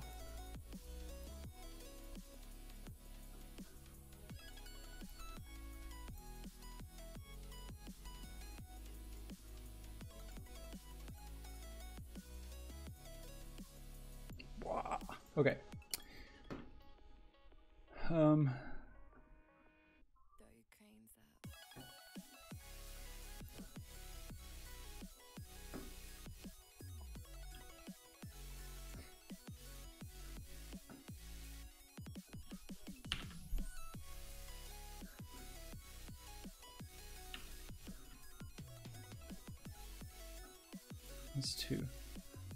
It's too skinny.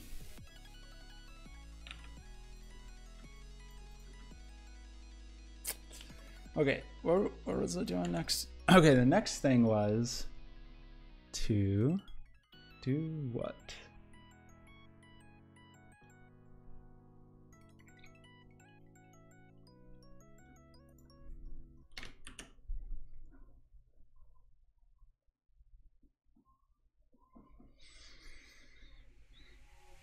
So really I want to iterate.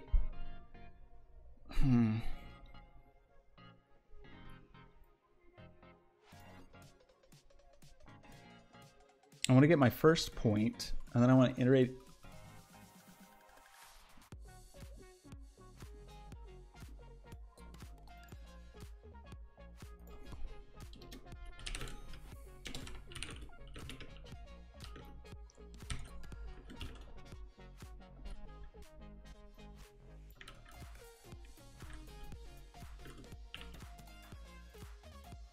But that one actually can be the...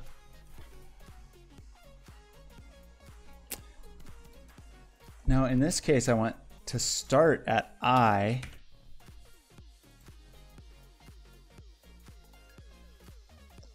And it's okay to go all the way to the end. JetBrains, where'd that come from? J++.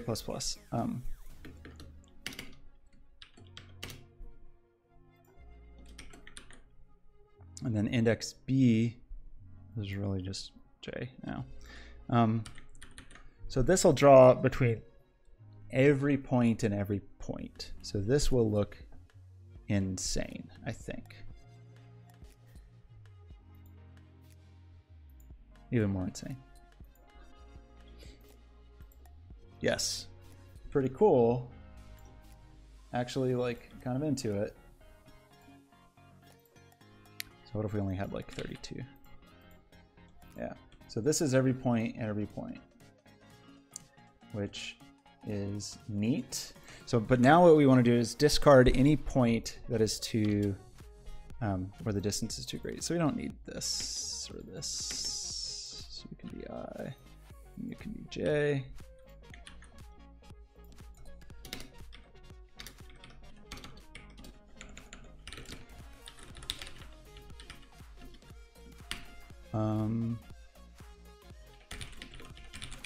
Point B, we'll say, is less than 0.25 meters to start with.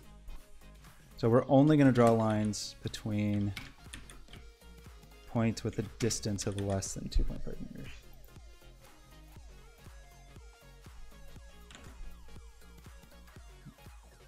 I think I messed something up.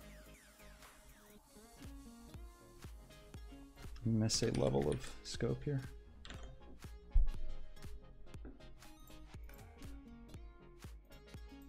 Okay. Yeah, this is getting way more what we want. Okay, so that's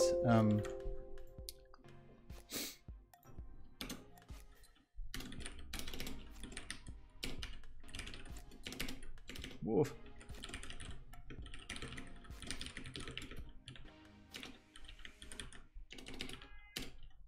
0.5 meters.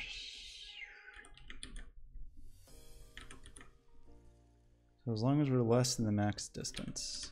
we'll connect to anything less than max distance. And this shouldn't give us duplicates because of the way we're iterating. Cool. That is much more like what I want. And if we had more points, it's okay. We just will then lower the max distance maybe. Yeah, cool. Look at that.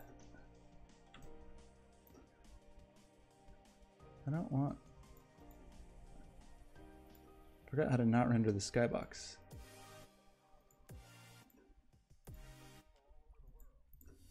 How do I not render you? Cool. Okay. Okay, but so this is, again, working with just simple geo like a sphere. But we could give it anything as long as the thing we give it is convex. And if it isn't convex, it will just act like it is convex. It will sort of instantly convexify it, which is fine by me. But it's cool. So the idea is we get these like almost something like volumetric constellations.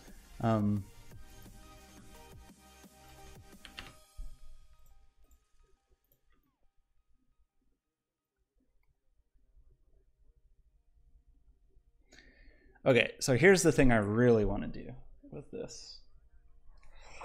Is I want to encode some data. Yeah, I need to set normals for all these. And then all these points. And then I want to make a shader that like noisily modulates based on those points along those normals. And the normals, I don't exactly know what normals to use.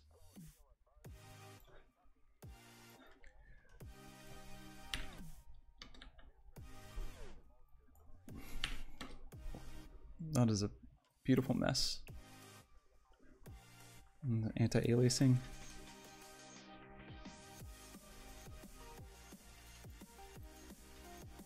Wow. Oh yeah, blur it up. Okay.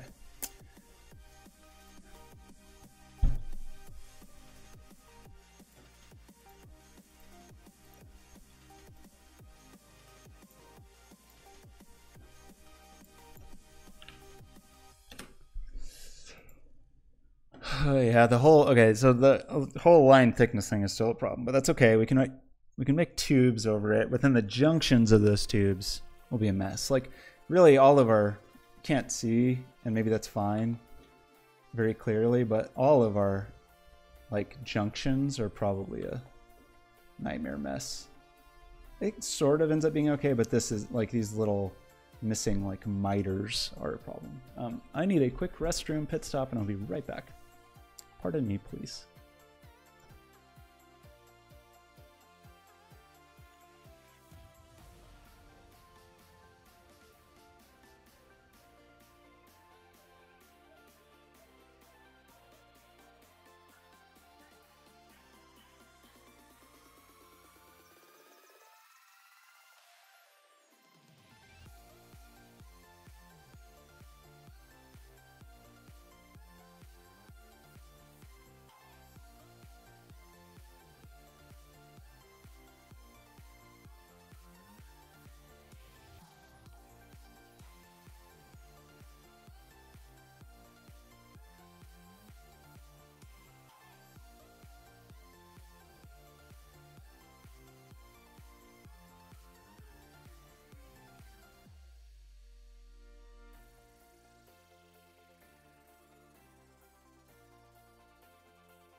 Hello, it's me again. I'm back. It's me. It's me, Scott. Hi. Did I say that today? I don't think I did the intro very well. I just started talking about nonsense, whatever. I ordered a new phone. This poor phone, my loyal iPhone 6s, which still has this beautiful invention right here, analog audio port, did not survive a trip to the lake. Had it been just one generation newer, it would have some water resistance. But if it was one generation newer, it would not have the analog audio jack. So I debated, and I ended up ordering a new iPhone 11. It's so costly, but hey, it's a business expense to some extent, at least some portion of it is. I'm not very excited about it. It's just not very cool. It would be nice to have a nicer camera. Well, that's it. Okay, what are we doing here? We were talking about this spaghetti.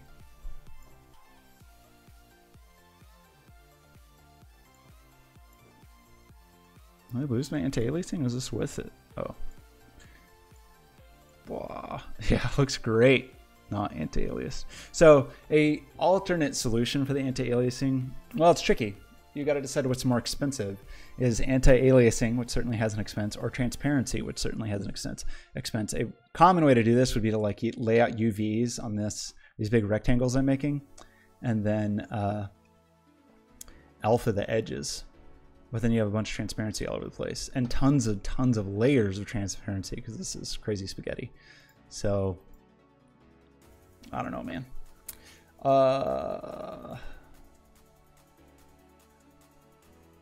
Pretty into it though. So yeah, noise is the next thing I really want. So everybody needs a normal.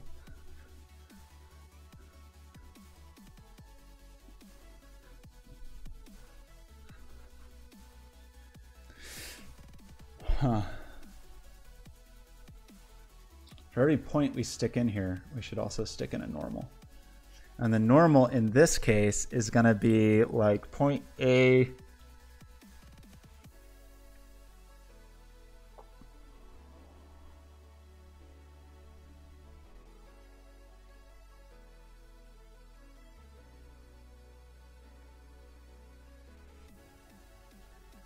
I think we're going to have to visualize it just to make sure I don't mess it up, because it's going to be a little weird.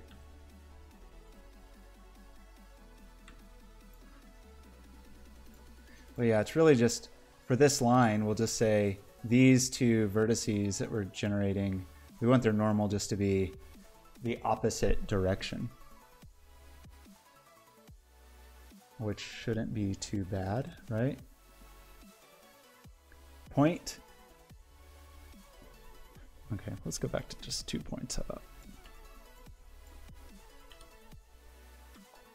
Does this even work with only 2 points? Maybe I made it where it just can't work. Oh, well, it'd be dependent on the distance, right? They would only draw if they were within the threshold. Okay. So, what do we do here? Let's thicken up our lines. I really do only want to have 2 points, though. Yeah, I guess it's fine. Yeah, so we get... That seems like it had an extra point. Why is that true? Oh, did they end up drawing to each other even though they really shouldn't? Anyway, we want another point off here, out here, to be the normal for these 2 points. So when they move, they will move away, either closer to or away. So that will just be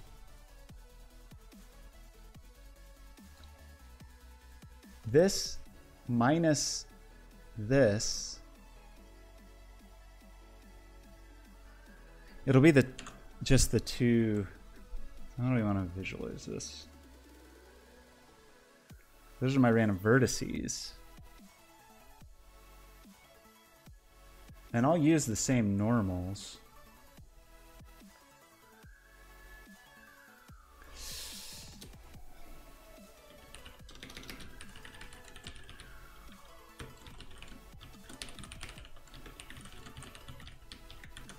So the normals will be, let's just draw the normals also.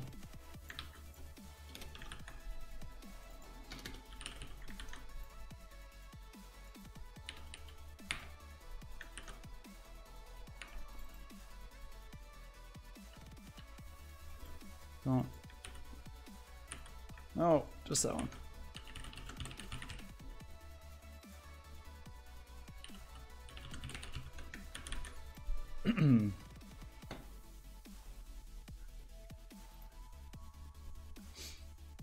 So it needs to be something like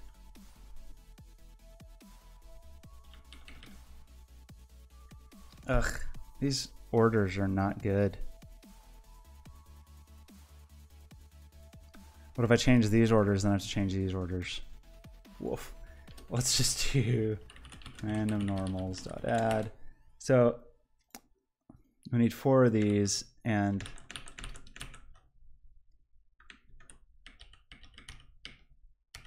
I think it's really just vector3 dot normalize point A minus point B, and then the opposite.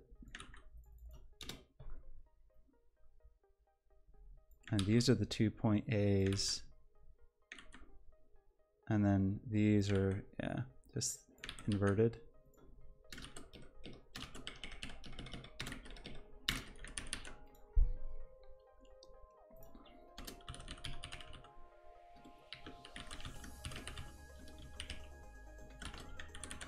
Something like that.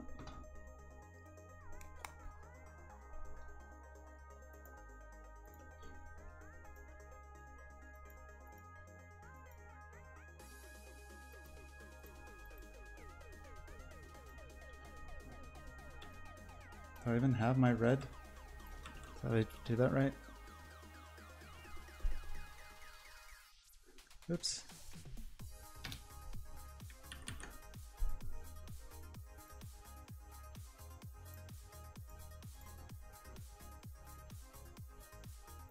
That doesn't look right. Doesn't look right at all.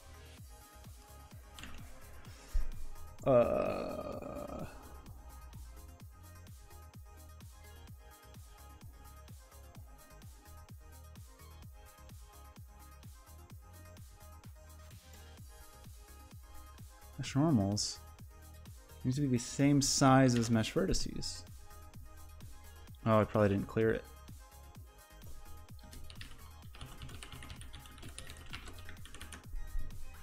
I didn't.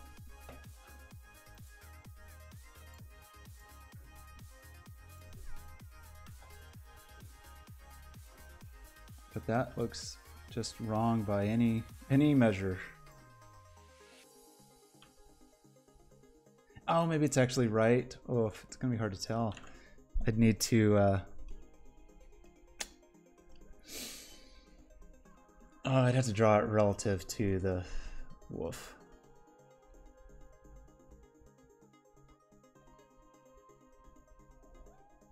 Oh, there's a way to view normals on a mesh.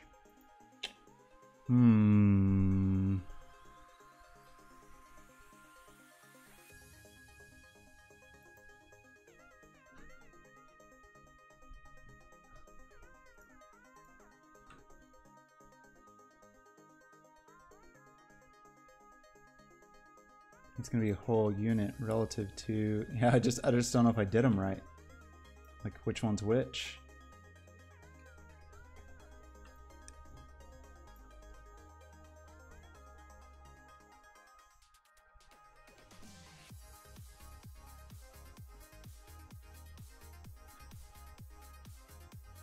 That doesn't look very right. Oh man, it'd be annoying to like actually draw those where they go though.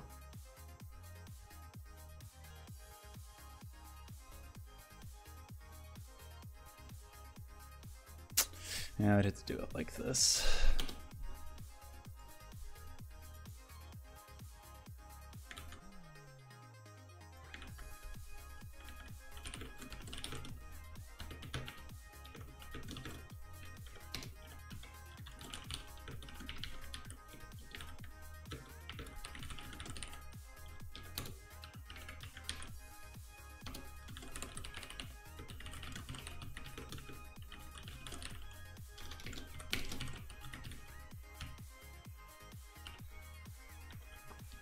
Oops.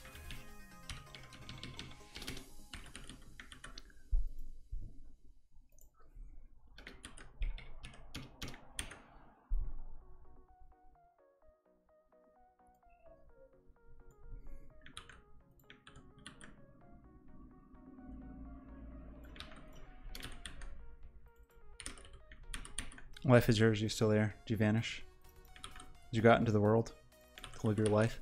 Okay, so this would need to be the random vertex plus the random normal, I don't know, times 0.01f. Just want it offset just a little bit.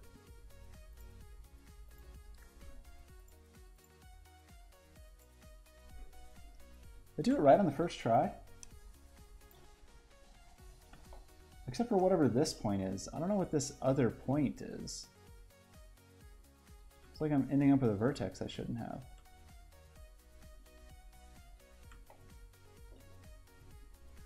Thickness.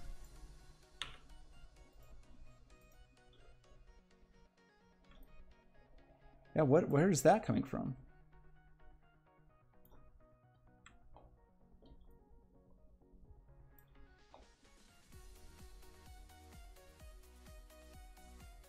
I should only have 4 vertices.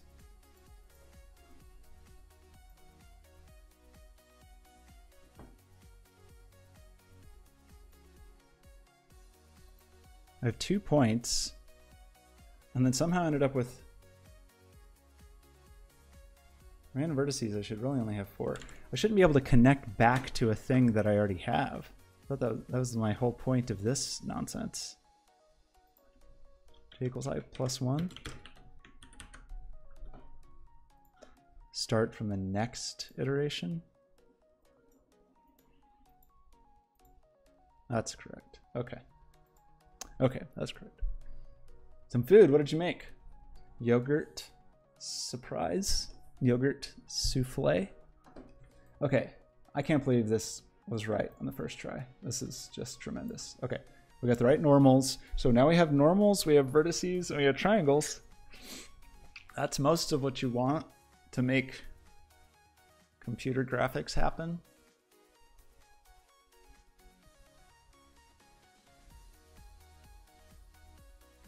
You've been running on yogurt? Fueled by yogurt? Although I just realized something bad.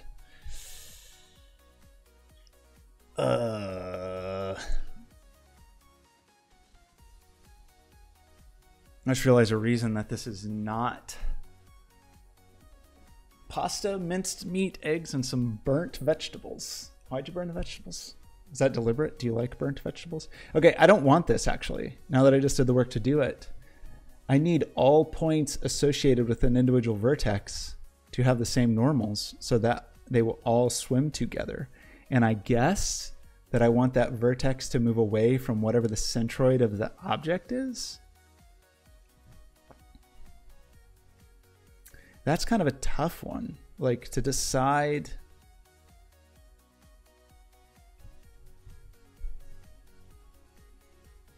How any one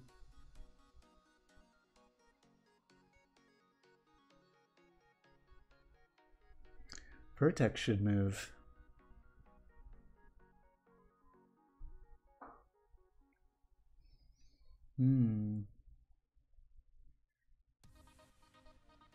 It's almost like you'd want it to move, since all these points are based on, so anything that was on the face, you'd want to move in and out on the face. And then anything in the middle, I guess you still move towards whatever that original normal was. So actually, we want the individual points to move relative to the normals that they had earlier. I'm not going to worry about that for now. I mean, it's not going to look good without it, though, which is kind of the problem.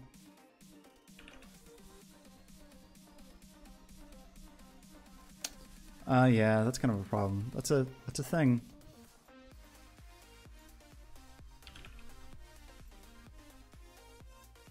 My thickness is just too thick. Okay.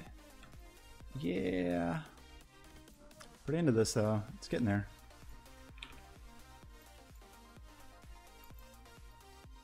I just want these to swim around. I just want to put a little noise on the vertex position. That's so much to ask. Let's do shader graph. We'll do an unlit graph. And yeah, bummer. because I just want to take the object position and get the normal vector and multiply it times just a little.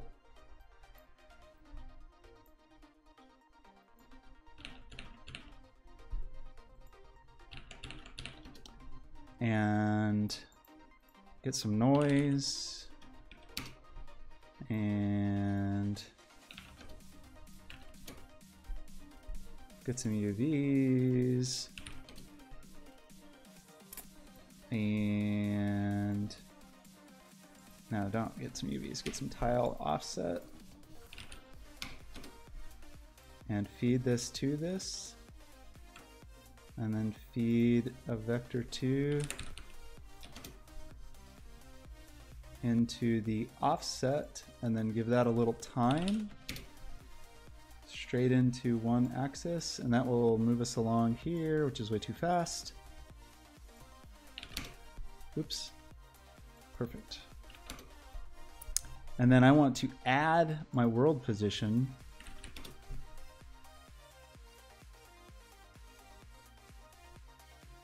No, I want to add, yeah, I want to multiply my normal times this. And then I want to add a little bit of this to this and do this. I feel like that's way more strength than I want. I need another multiply. Scale down a little bit. Multiply this guy. Yeah, I do still want to do like 0.1 or something.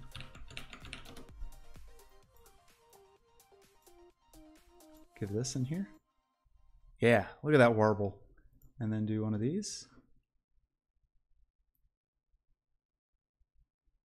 And it looks like trash because of the reason I just described. Are you into Heinz ketchup? You can come visit me in Pittsburgh. We'll go to the Heinz Museum. Only updates when the mouse is moving. Whoa. Yeah, okay, because, and this is exactly what I just said, is that this makes no sense because I want every single line going into a given vertex to share the same normal, which is weird because that means the normal needs to be based on the point. So I guess I could, for now, just like normalize the world position of whatever point I'm dealing with.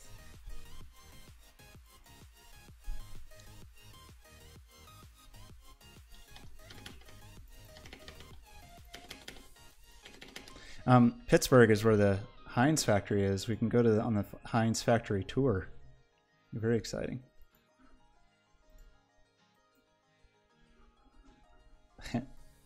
Okay, this is a little better. It's just very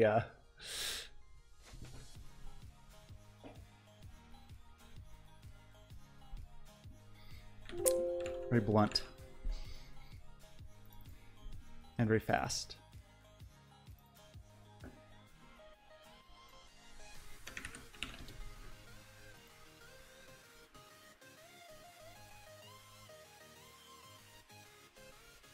It's too uniform. Why is it so uniform?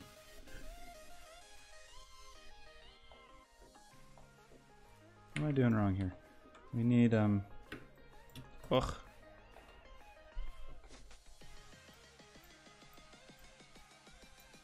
We're sampling some noise.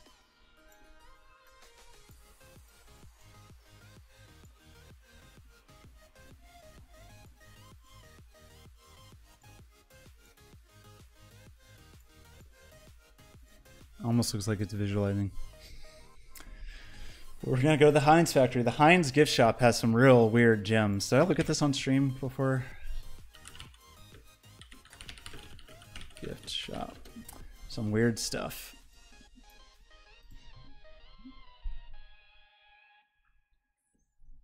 Vietnam War pen? I don't know. This is my favorite though. This is the one. Heinz flavored lip balm. We're gonna go there. We'll get you some ketchup flavored lip balm, and I'll take the pickle. It's pretty weird. There's a big festival.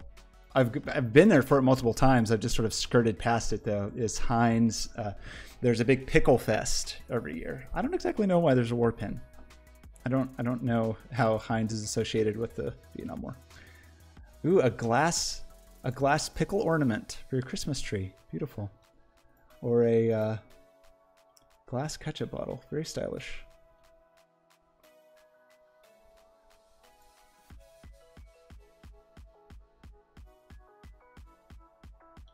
Maybe I'll get this hat, this cool ketchup hat.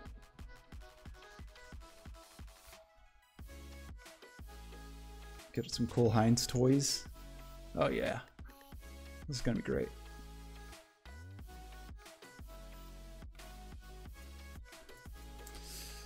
Okay, what's my problem here? My problem is what? I'm adding to a normal, but they're so, why are they so uniform?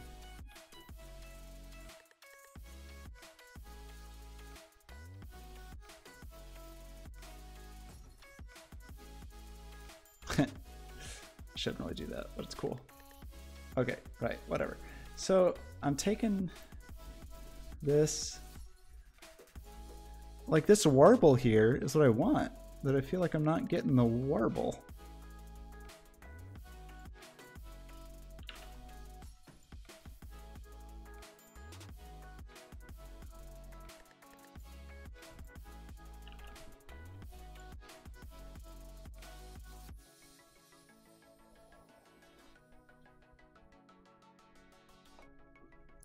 That goes in the position.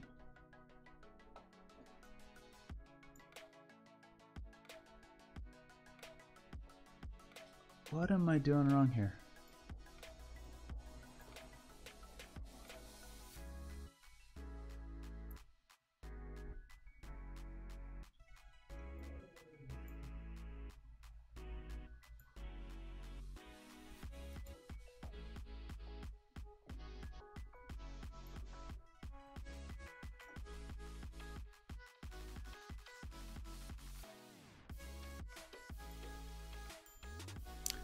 Why is it so consistent? I mean, I used the point as the normals, so that's like, yeah, that makes sense that they're all going in the direction that they're going. So that's okay. Which probably gets really weird if I do this. Oh, if I did world space, that would get weird. But then I don't understand why it's so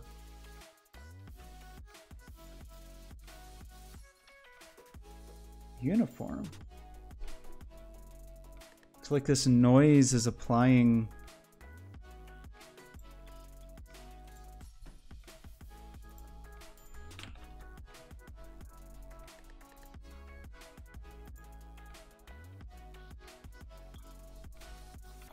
Like way slow down my time. Shader graph, it's cool, but it's kind of crazy real fast. Get out of here. Shh.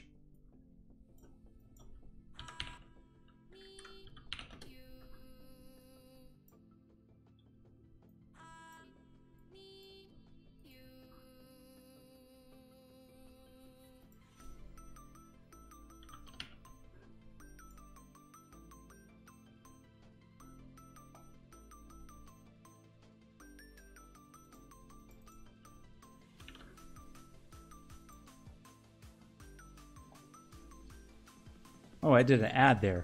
Good grief. That was supposed to be a multiply.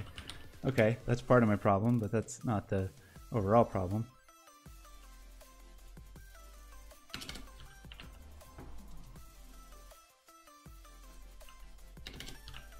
Okay, slows that down.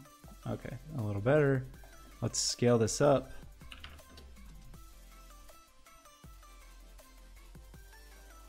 Oh, maybe it's like...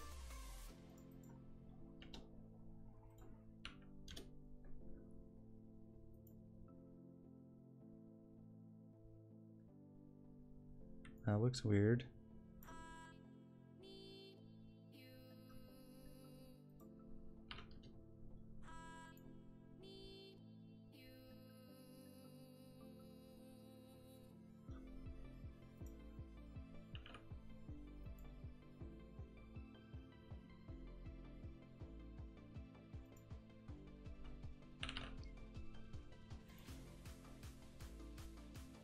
I don't understand why it's so uniform.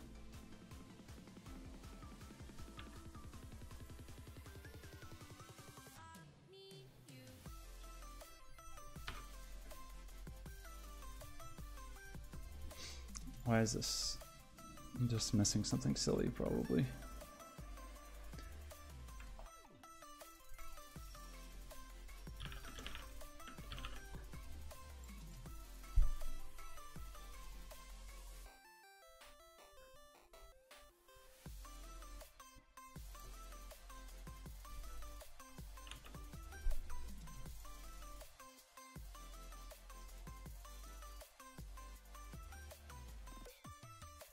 Am I doing something just wrong?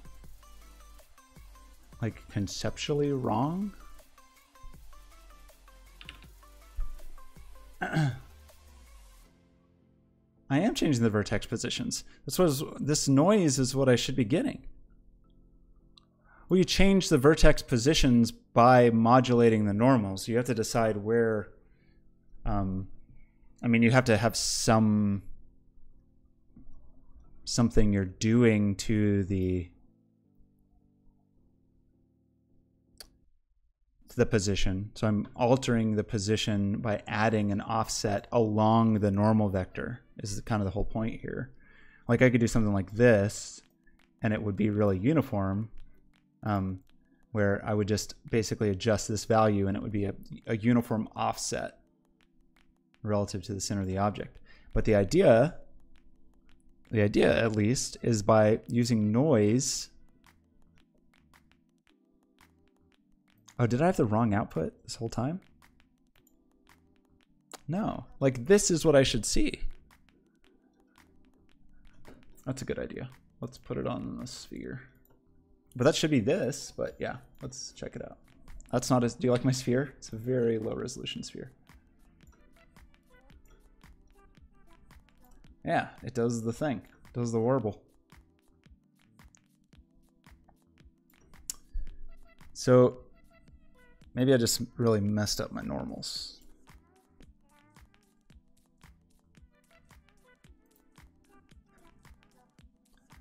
That seems to be the, because I just faked it, like.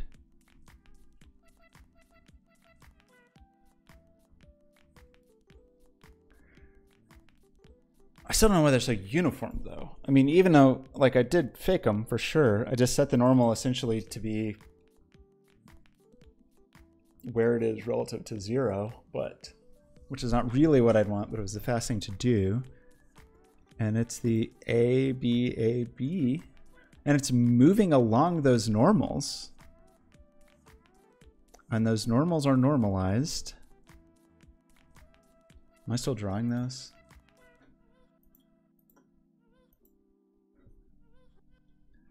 Like it should be anything over here should draw along this normal. And that seems mostly true, but why?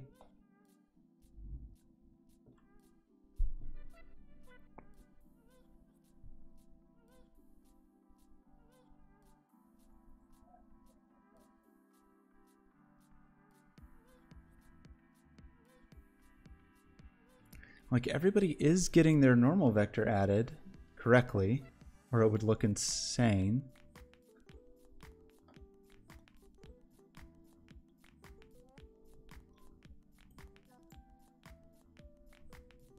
But it's like they're all getting multiplied by the same amount or something. Like,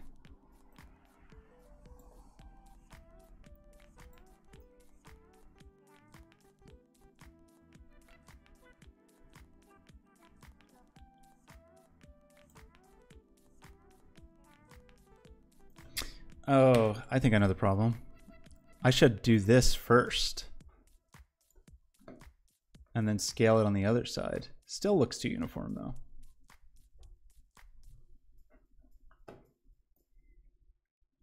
Take the normal vector,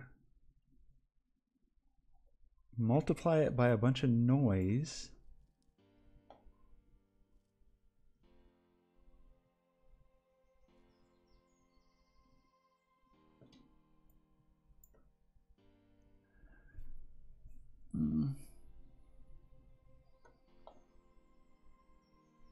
Oh, okay. Well, several problems here. I don't have UVs.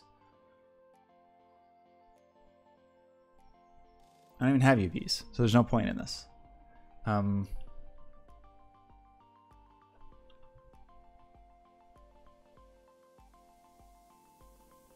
Yeah, how am I going to do that? Like, get the world position.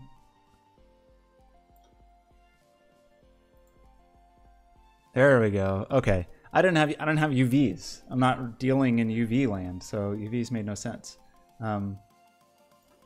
This is pretty insane, but kind of cool. Okay. This is not the right way to do this, but it was a fast way. So I want one more multiply. Okay, yeah. My thinking was just all wrong, because normally when I do stuff like this, I'm doing it relative to UVs, but I have no UVs here. I could generate UVs, but that still wouldn't actually do the thing I want to do. So I didn't want to operate relative to UVs. Times point. A little warble.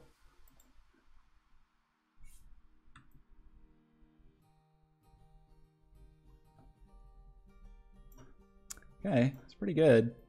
There's just the whole problem of the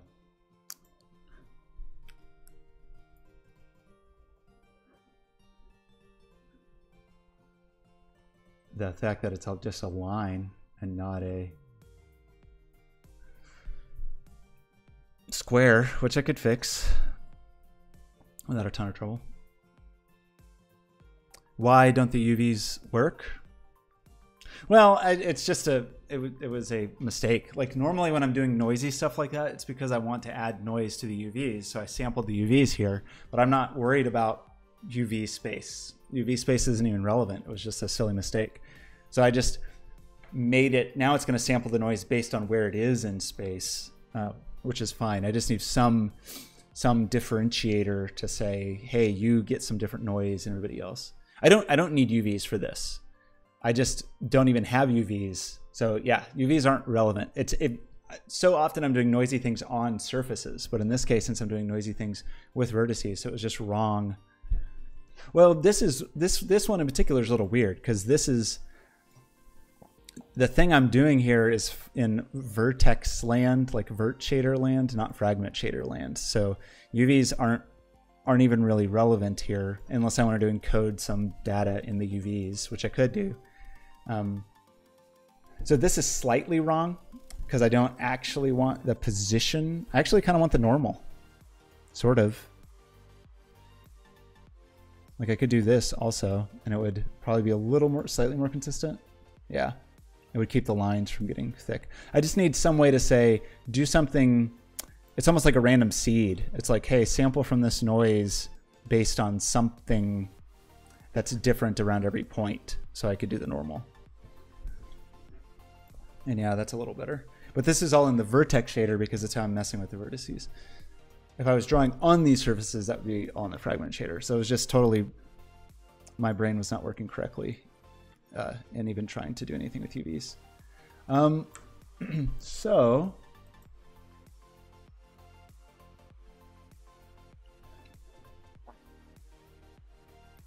oh, a sphere.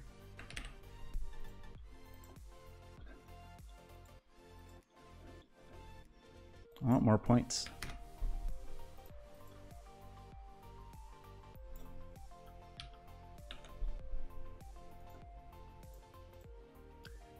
Probably if I do that, I need a lot. Cool. Yeah, the problem with this approach is the like closer they are to the middle, the less impact they will have. Also, this probably won't work if I drag this around. Oh, I did, because it's still all object space, so I guess that's okay. I need to not see that selection because it looks insane. How do I turn off selection? I don't remember.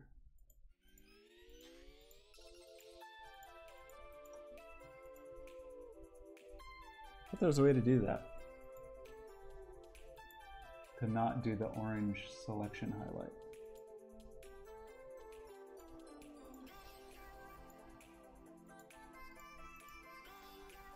Oh, it does that even. I see. It does that even if gizmos are off.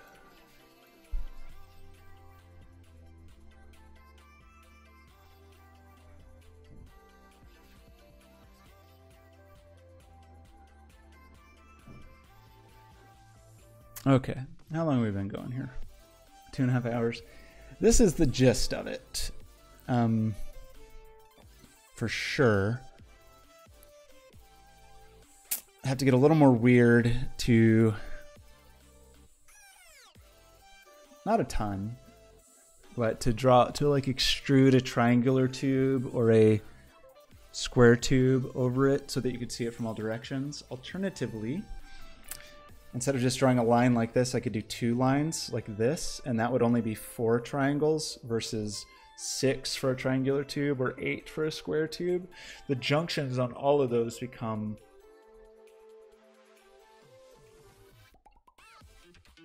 yeah, throw this in a brain model. Brain models are slightly convex though, and this does not support convex geometry. Although we could make it cylinder.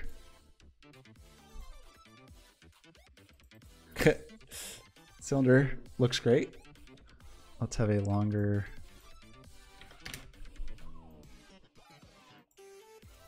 Cool. Look at my cool cylinder. I like this. I think this is going to be a cool effect. Needs more work, but I think it'll be cool.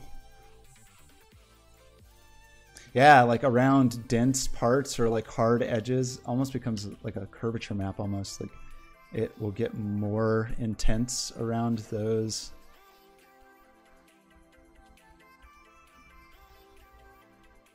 Or like cobwebs in a corner.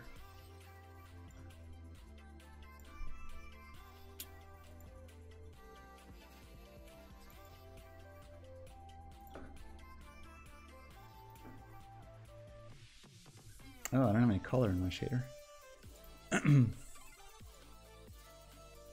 Nope.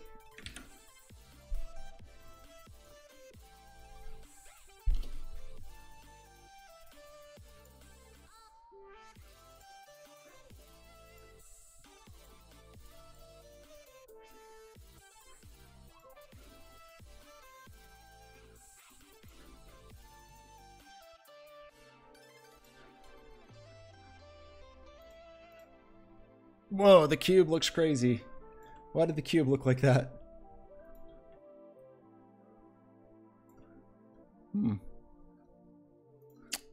That's kind of unexpected, but pretty cool.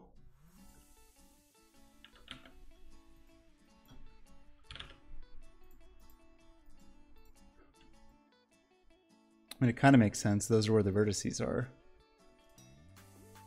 That seems wrong, though. Doesn't seem like it should be this uniform.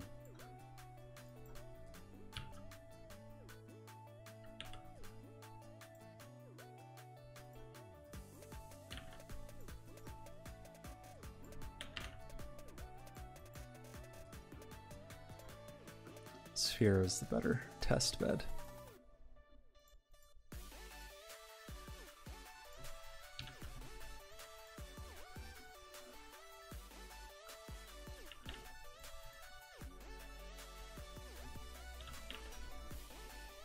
We gotta tune it.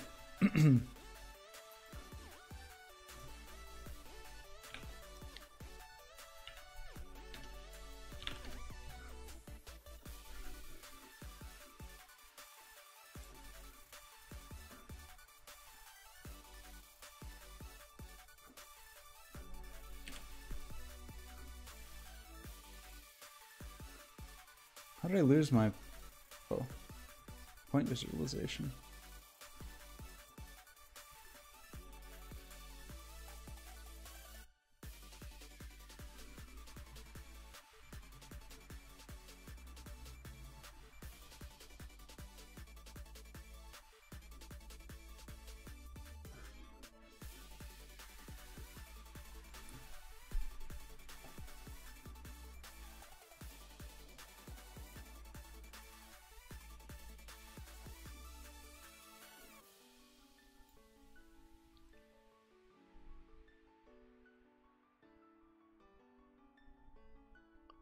Where did this question come from?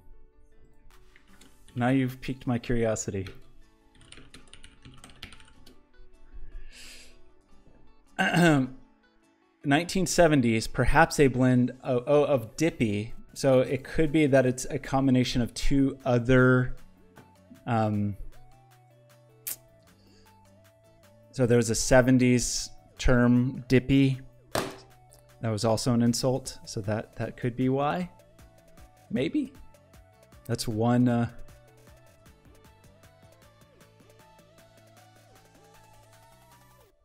Oh, not even 1920s. So Dippy or Dip, which may reflect dipstick as referring to penis. Oh yeah, dips. Yeah, it probably relates to dipstick. I would imagine.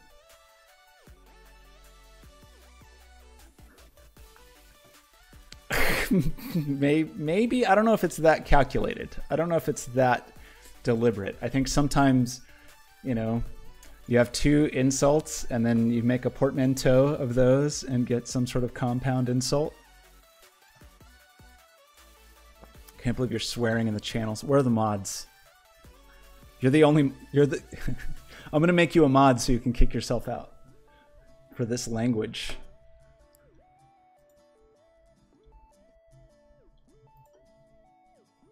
How do I do it? Can I? Does it go somewhere else?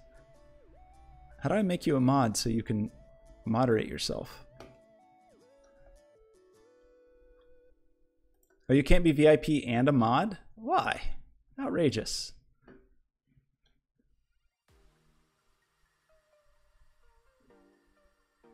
wish I could just click your name and make you a mod. But I can't. I have to go somewhere else and do like roles. Oh, I see.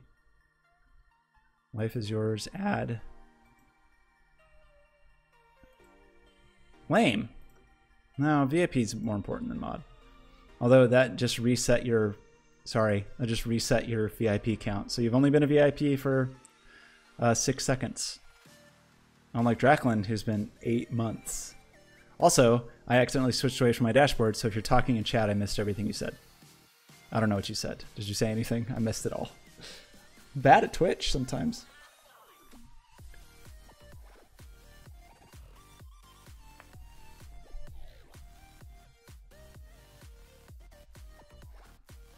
Oh, slash mod. Okay. But then you'd lose your VIP. So, so I know how I'd fix the swimmy normal thing. That's all just some work. I know how to do the extrude. That's just some work. The part that I don't have a great solution for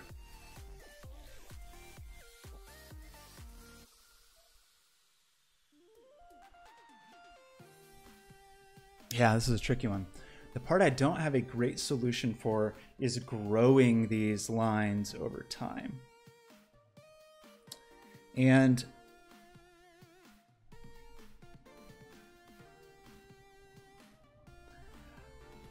I guess I could do it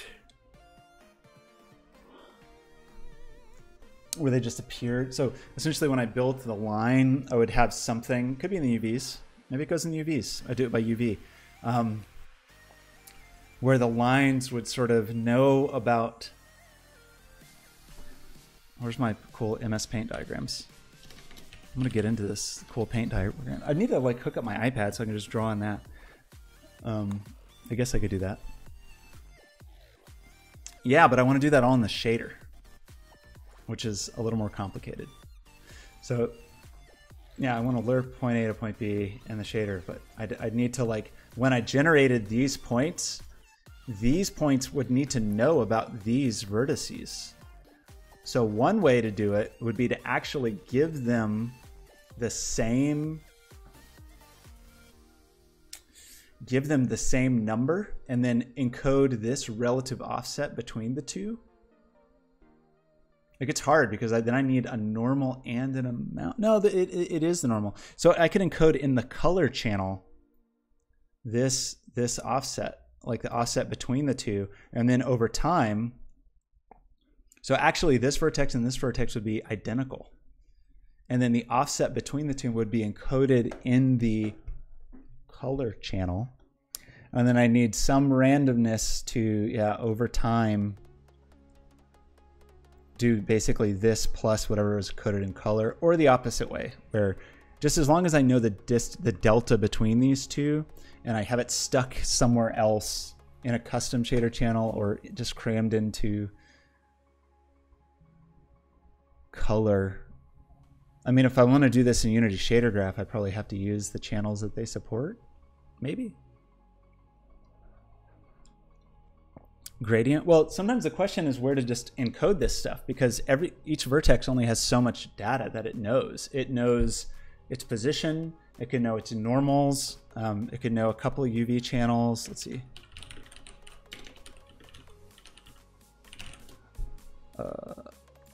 Like individual vertices.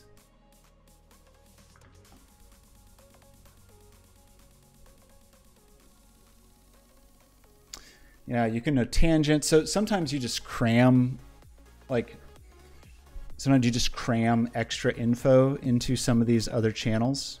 Let's see, what are those? Unity shader? I think they're called channels.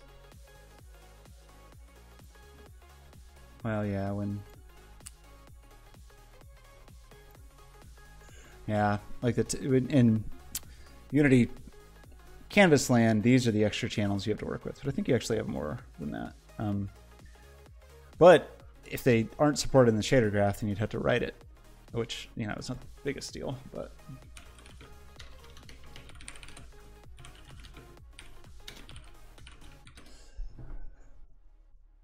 This thing, providing vertex edit vertex programs. Yeah, okay, so you can have the position, which we obviously need. You can have the normal, which we almost certainly need. You have a bunch of 2D coordinates. Although this makes it seem like you can cram 4 coordinates into a UV coordinate, which is pretty weird, because normally UVs are float 2s, yeah. Tangent, you can cram a float 4 in, and then color. So it's very common to like cram other data you want for your shader into the mesh color. The individual vertex color. You don't even necessarily render that color. It's just a thing that is available to you. So yeah, if I wanted these lines to draw from point A to point B, that would be a way to do it. Or they could just pop on over time, I guess. It's a little tricky. It's a little bit tricky.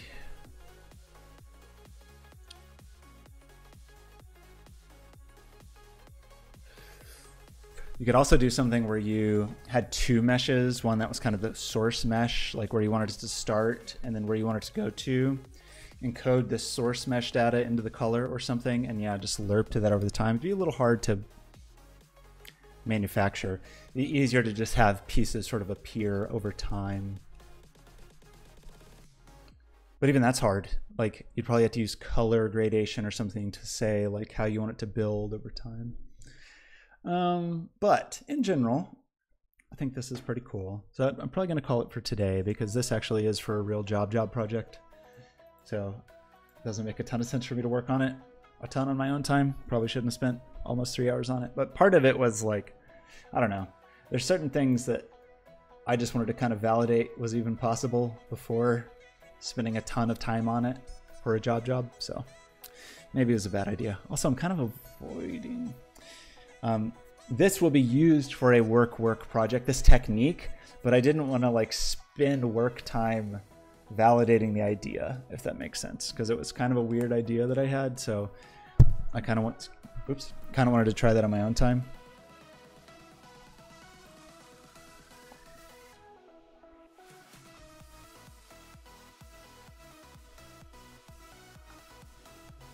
Pretty cool. It looks cool in VR. I should probably see it, huh? I should probably look at it in VR.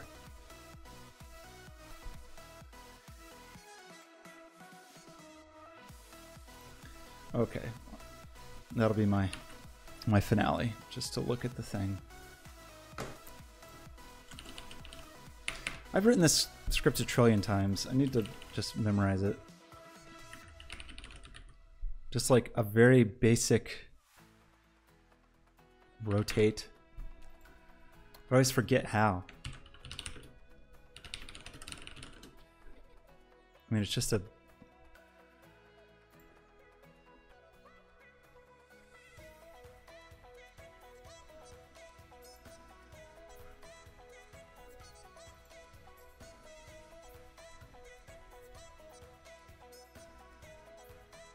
There's some set, there's like some Unity example.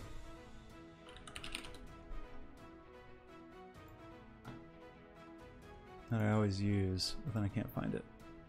I should just remember.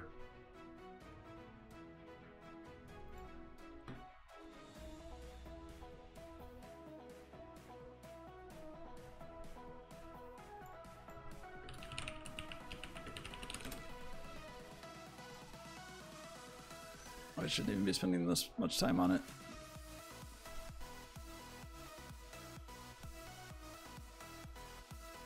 Whatever. I'll just write it. Whoa! What? Alert!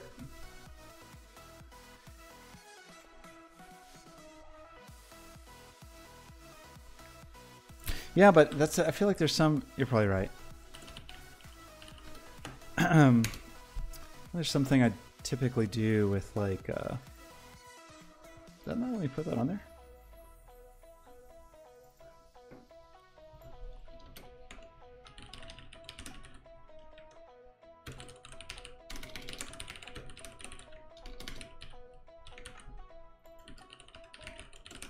Oh yeah, times, yeah, that's what it is. It's Does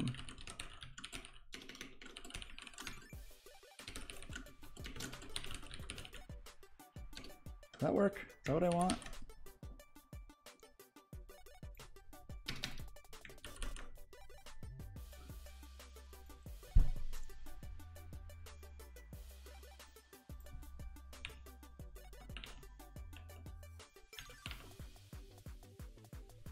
I was making it harder than it needed to be. Okay.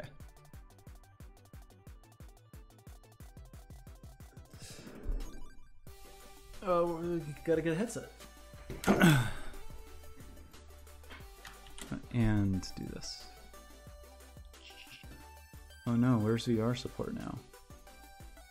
I have to install package?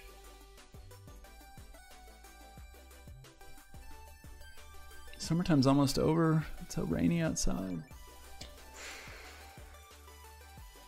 This? No. This? Yeah.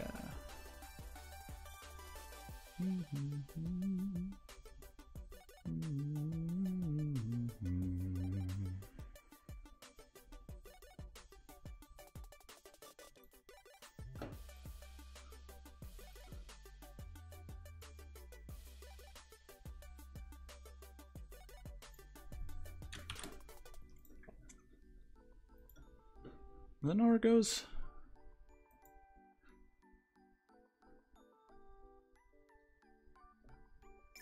Oh, it's in player at the end, right? Of course, of course, of course.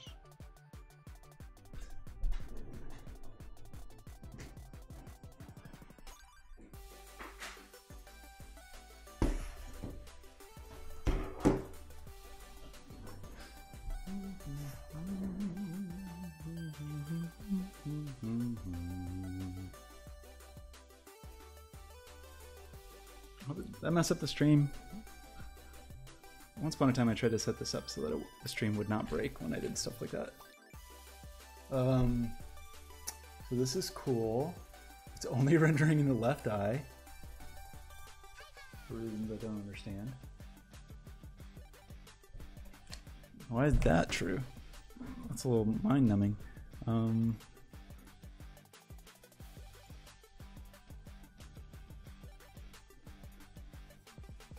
Target eyes both. Something wrong with this friend?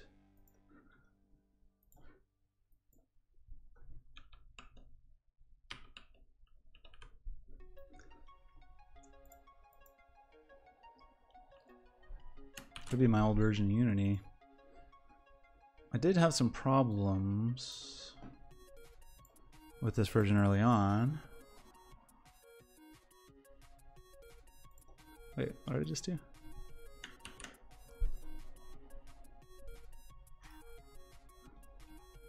That looks like two eyes. Okay, there's two eyes.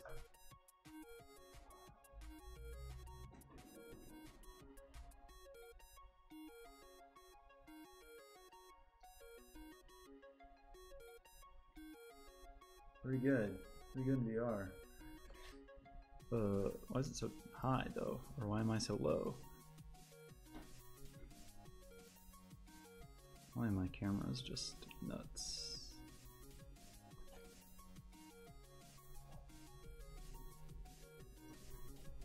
Why is performance so terrible?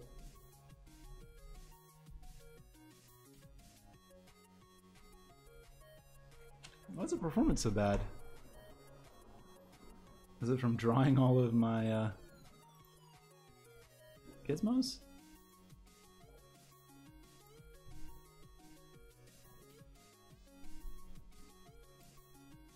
Me that heavy.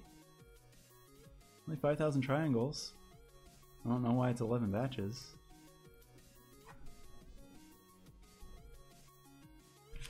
Guess it just didn't like me touching it.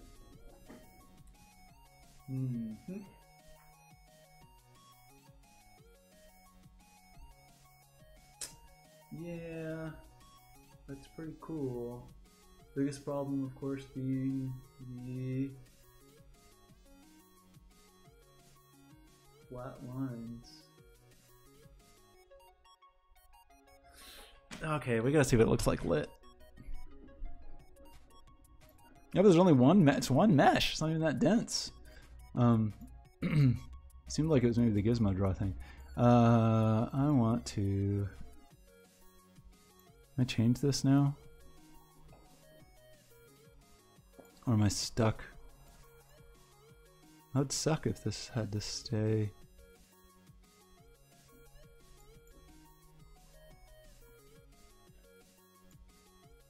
Okay, two-sided helps, but I want to try it lit. Can I not change an unlit to a lit?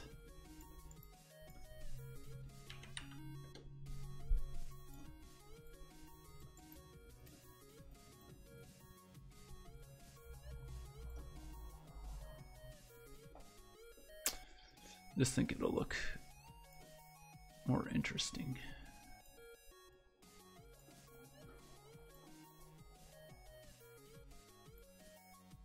Or haunted. Weird. Is this because I messed up the normals? Weird. I mean, it's kind of cool, but it looks like a slight nightmare.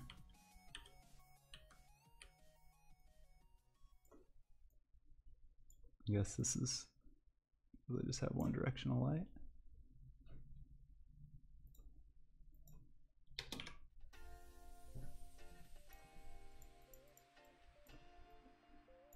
Unity, are you freezing or frozen?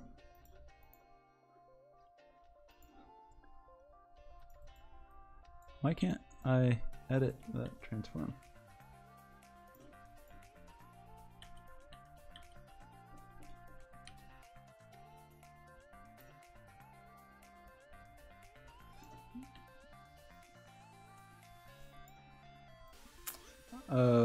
Yeah, because my normals are insane. Right. Yeah, it's because the normals are insane.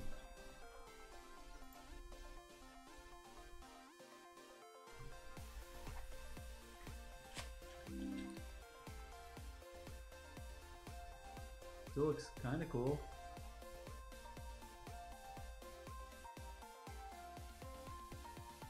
But since I'm like messing with the weird, oh, it looks pretty cool though.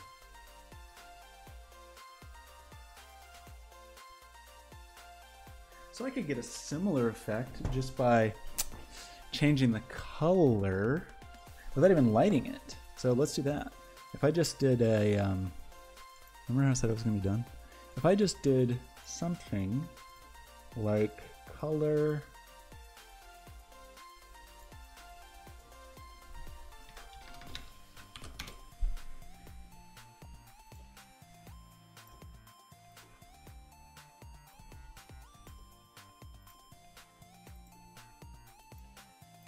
I could do emissive. I'd have to add post-processing for the emissiveness to really matter.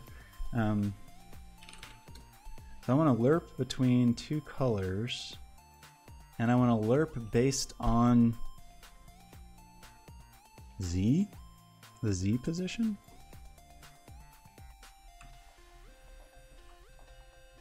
Because here's my position, and if I split, this will be like kind of a front to back gradient.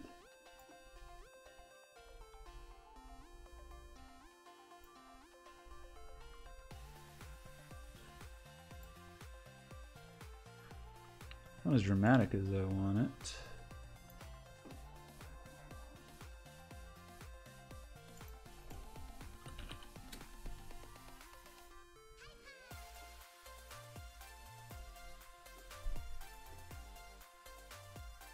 Just want to see some contrast between the front and the back. So that's actually pretty close. Won't look quite as good as, yeah, just so stuff is distinct.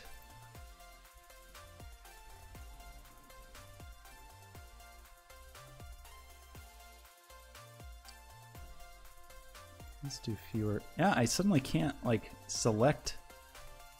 I can't type in Unity. Sometimes if you reset this, it fixes it. Yeah, okay.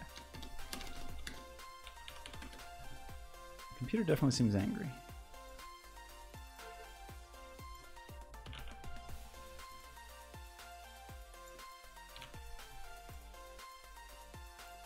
Okay, that looks pretty cool, right? I think.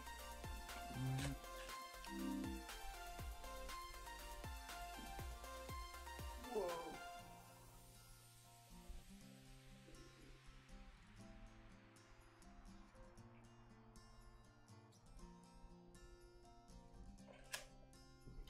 Okay, make it spin.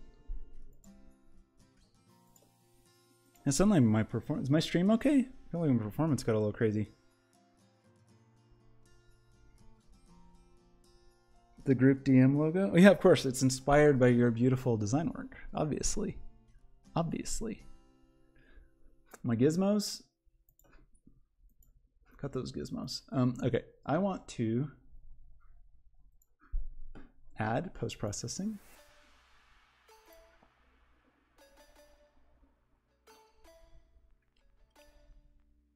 I don't have that many, but maybe there's the gizmos. Post-processing. Post-processing, unfortunately, oh, maybe it'll still work here. So Unity's new strategy of like iterating on every part of the whole engine separately is kind of cool because it means that, you know, like stuff like the lightweight render pipeline and post-processing packages can advance kind of independent of the core engine, kind of. The problem is that you end up with weird inconsistencies and incompatibilities. And so with Unity 2019.2 point whatever the most recent one I tried, was not working with post-processing. And in 2019.3, which is now in beta, they are adding, the lightweight render pipeline is becoming the universal render pipeline. And then they're adding post-processing as a core feature of the pipeline rather than as a separate pass, which is cool, but 2019.3 is in beta. And when you're working on a project that has to ship fairly soon, you get a little worried about that. Okay, so the camera needs this.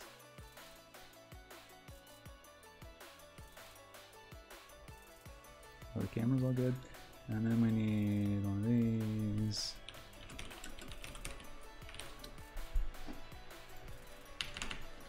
Mega volume. So I more or less, Ray, is I don't actually know if post-processing is going to work right now.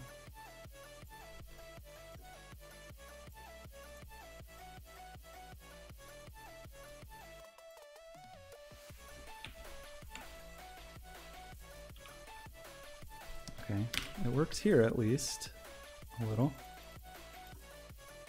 A little bloomy. And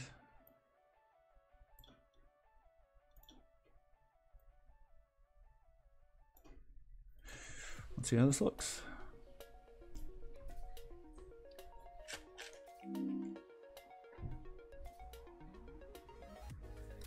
I lost my rotation. Just put the rotation on this thing.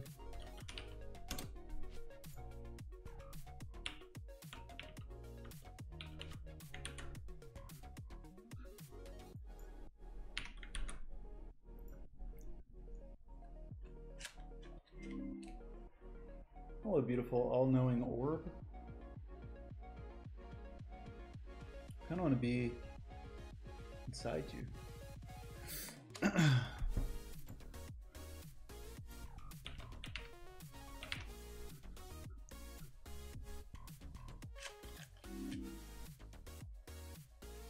Cool.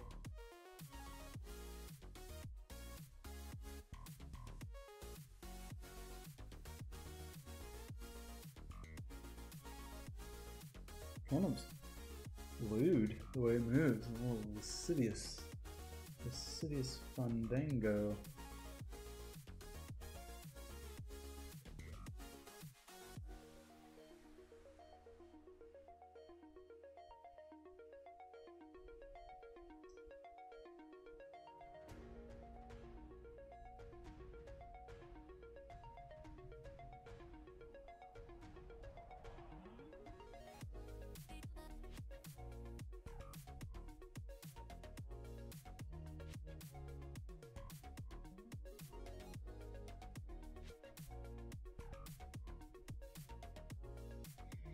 Okay, I'm getting hypnotized. Oh, what did I say? Did I say something inappropriate? I would never do that deliberately. What inappropriate thing did I say? With a brain model? It wouldn't work very well though, because the brain has some, I wouldn't be too terrible, I guess. But anything with convexity, I guess brain's not too much, just in the hemisphere. Pure black background? Let's do it.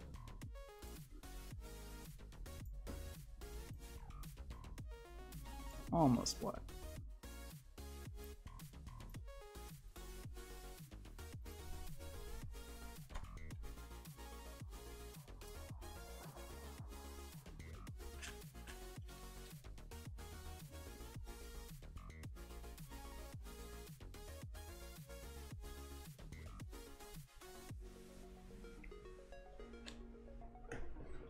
Low poly model.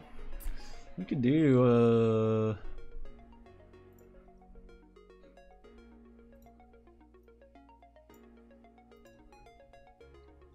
stop being huge. You know, I got cool stuff in here like capsule and cylinder. I got all the greats.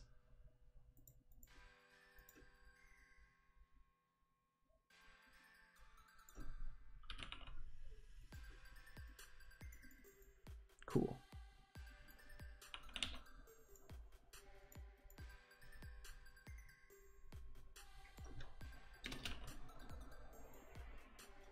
Should make this a little easier to tweak.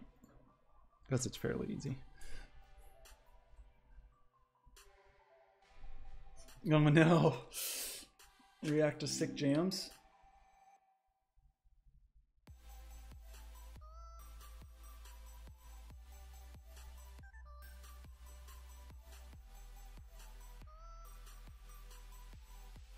Remember how I said I was going to be done like half an hour ago?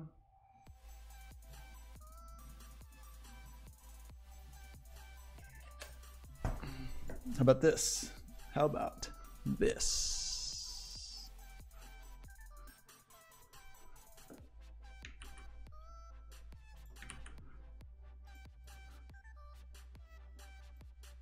Let's need some more friends.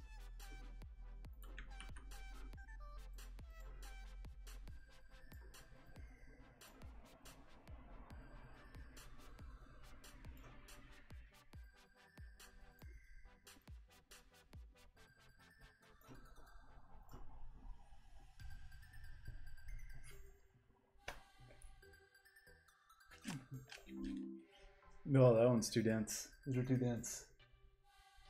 That's pretty cool though. Like cool yarn art.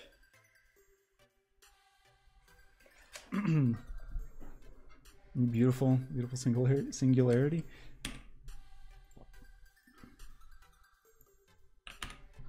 Too dense.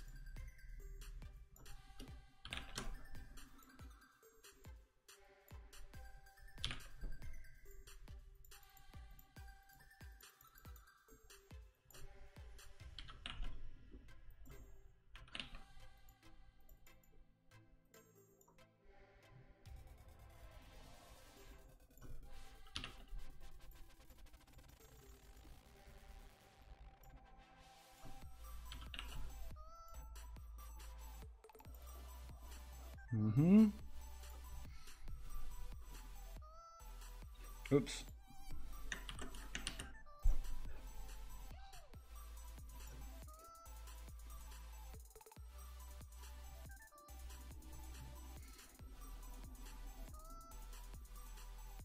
What are you trying to do in your shader?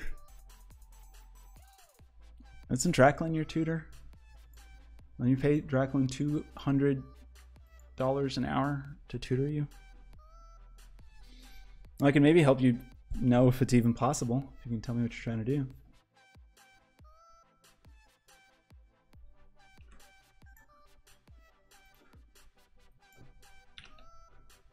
We'll just let the orb play.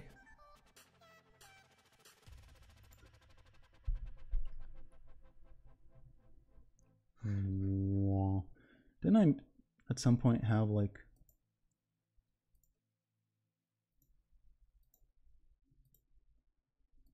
nope. You want to make a cube be white emissive and have the edges be black.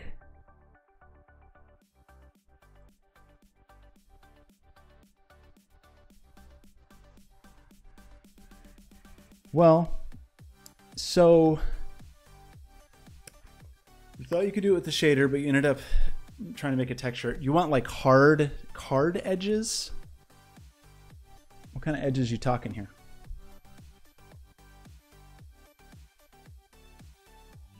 So here's the thing about GPUs. GPUs love textures. Like they're so good at dealing with textures. So often, even when you're doing like weird procedural shader stuff, I still feel like it's super common to use textures for it. And there's some things that are just easier with textures, like hard lines in specific places. Oh, just this kind of thing? So it's not even black edges, it's just black circle.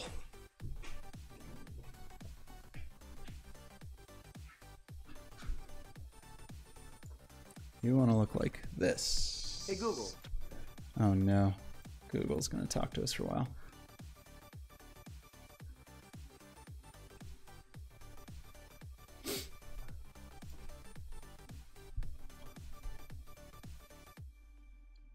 What are we trying to look at? Ah, that. Okay, so that sort of thing. That sort of thing.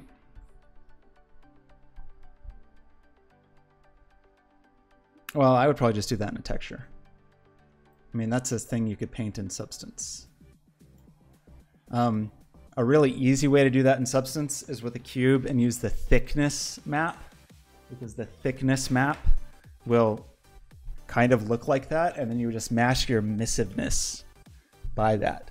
to do that in a shader would be a little more annoying, but not terribly so. It's all about the UVs. So you would be doing,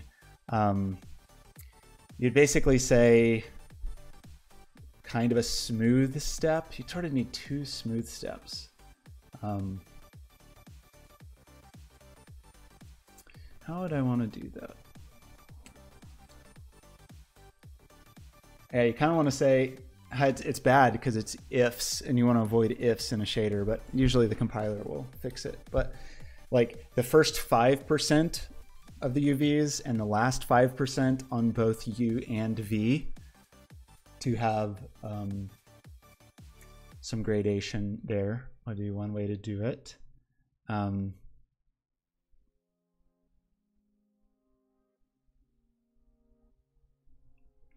I'm trying to think of how we could do it in the shader graph.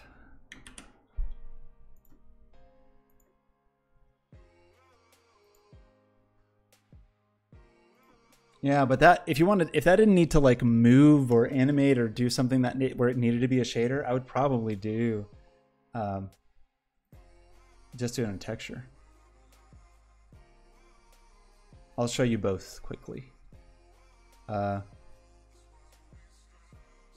gotta think a little bit how to do that though. Wouldn't be a very hard shader to write, but to do it in the shader graph would be a little weird.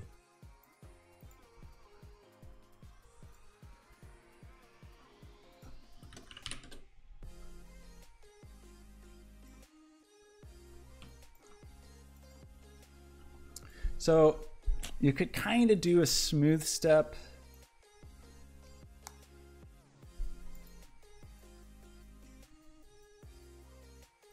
Based on the UV coordinates. So if you just draw the UVs, it's just a gradient. Like if you think about the U and the V just as gradients of green and red. So you'd want to draw just like a little bit of red, like the first 5% of red and the last 5% of red.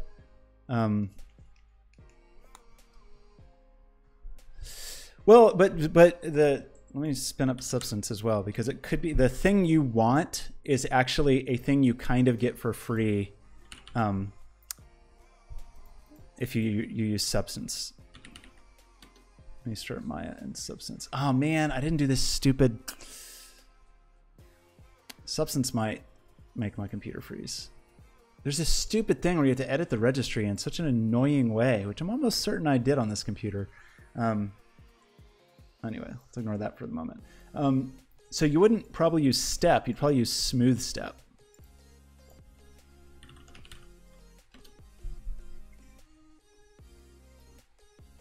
You could also just make a texture. So yeah, there's, okay, like 3 ways to think about this. So you'd kind of want,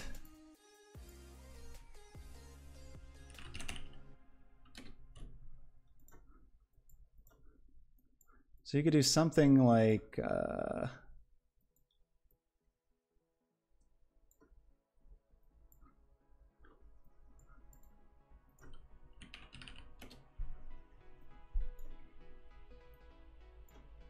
take just the red channel and have that as the in value, and then say that I only want to go 10% of the way.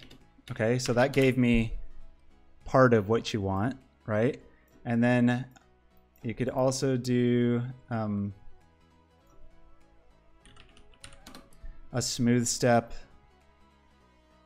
Smooth step just means, whereas step means you draw a line in the sand and anything above it, anything below it's black. Smooth step, you draw like 2 lines in the sand, and anything below those 2 lines is black, anything above them is white. I don't know if I just said that right. And anything in the middle is a gradation. So instead of going 0 to 0.1 here, we want to go from 0.9 to 1. So there's the other side. Although actually I want to be like 1 to 0.9. Yeah, so there's the other side, and then we would want to add these. No, multiply these. I'm sure there's a million other ways to do this, but this is the way that comes to mind for me. Okay, so that is your horizontal from the red, And then now we just have to do the exact same thing for green, and then multiply those together.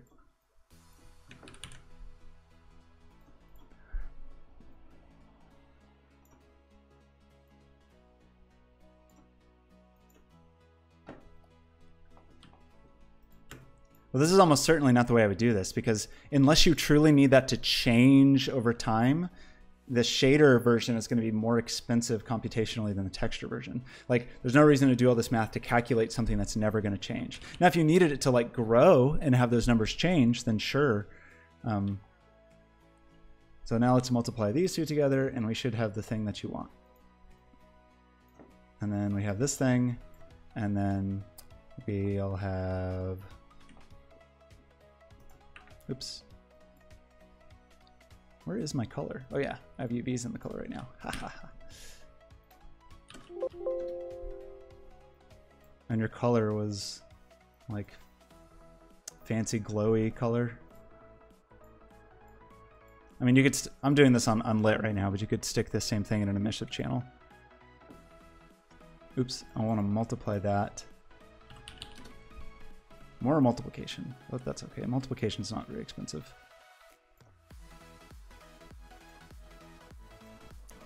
So there's a very rough, quick version of this. To change on the go, yeah, that's great. That's totally fine. So then my next step would be like, oh, let's add a width to this as I continue to hit the wrong things.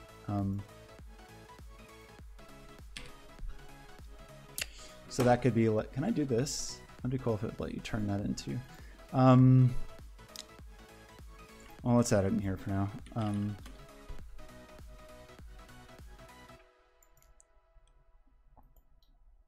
Wish they made this a little easier. I don't like this. An amount, because we just want to vec one. Like the width. It's going to be a little weird to calculate this, but it's going to be something like 1 and 1 minus the width. Oh, this is a cool bug that sometimes you can't add things. The width of our fade.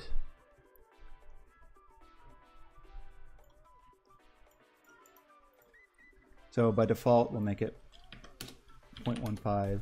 And then down here, it would be subtract 1 minus the width would give us this number. Same thing here. This one just is width, and this one just is width, and this one is just 1 minus width. And then now I can change this number and get a wider fade width. Why did I just break it? Oh, because width is not set outside. I need not expose that for a second.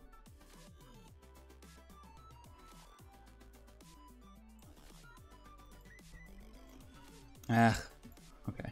Oh, now I have to go out here and set it. Yeah, that part of the way the shader graph works, maybe there's just something I'm missing. But now I can adjust this here, and so you could change like how much width you wanted. And so you could stick that in the emissive channel if you wanted. Actually, let's just do it. So instead of an unlit, let's make a PBR. Let's stick this in emission.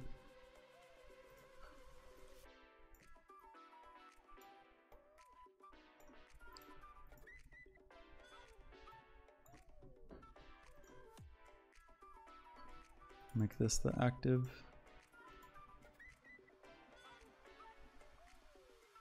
Oh, it didn't seem like it worked. Oh yeah, now my color's wrong out here.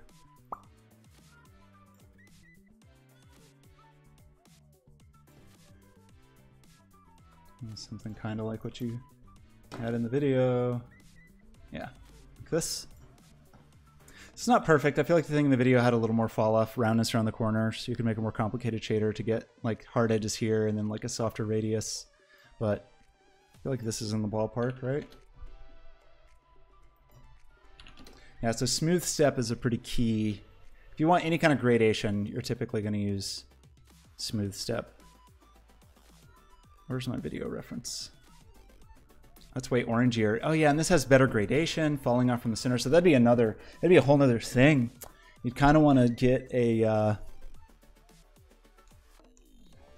secondary gradation based on how far it was from the center.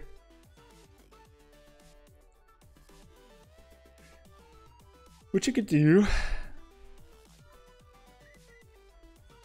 Which becomes a little annoying, but yeah, have some kind of gradation there, or two of these on top of each other. I'd probably do some gradation from a second color, or even like add another color to the middle. There is a way to get an ellipse, but it's a hard ellipse. So we kind of want something that's like, I wonder if that already exists. Kind of want a spherical fall off.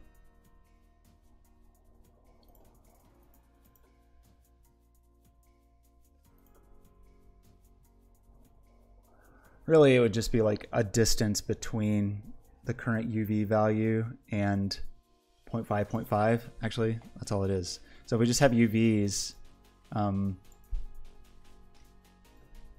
vector 2.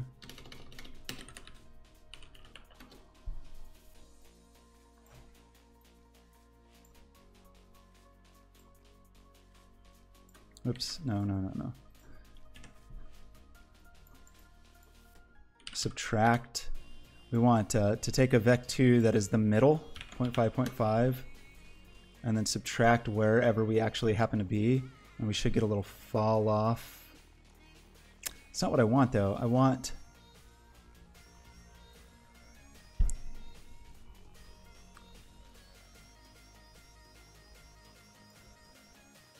don't want to subtract this as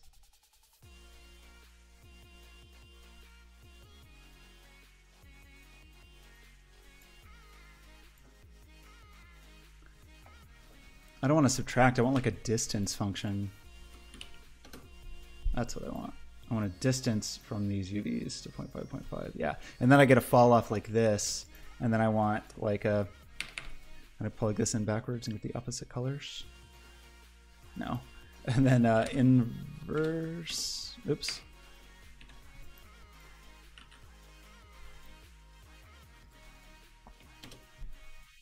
Just invert this. And then multiply this times this.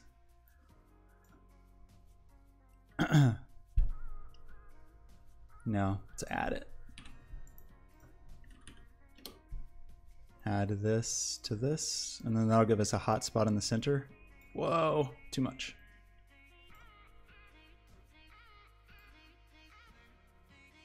Okay. You get the idea. We just make this not as bright.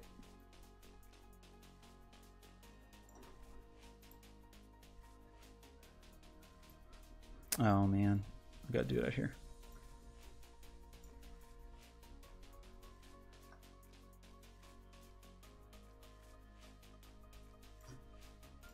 So there's a little too much emission at the edge. I kind of want to multiply it again. Multiply the yeah, that's probably actually what I want to do, is not do this, but multiply this times this down here.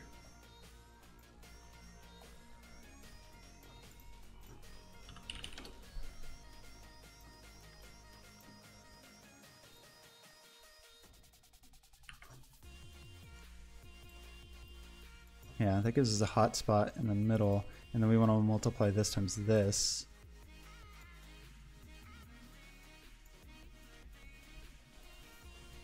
And I lost my emissive. Not metallic.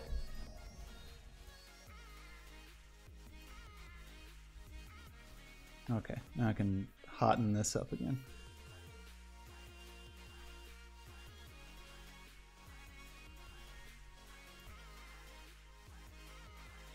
That's a little better. Still would maybe want to adjust how I'm doing the that fall off, so it'd be a little, I'd probably square it, maybe, like square the middle so the fall off was a little better, like in here. Square this.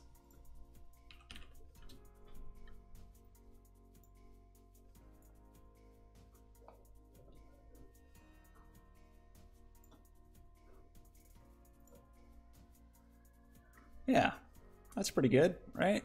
And then maybe we want it to go beyond, like make it too hot, go into HDR a little bit. Like multiply this times 2 is probably too much. Yeah, look at that. How's that?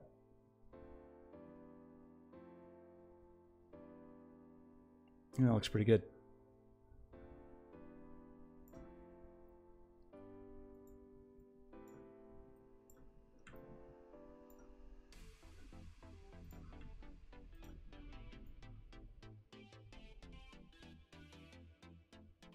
The one thing that is missing that I would want is some color gradation based on that hotspot. So in fact, maybe we would multiply that times two other colors.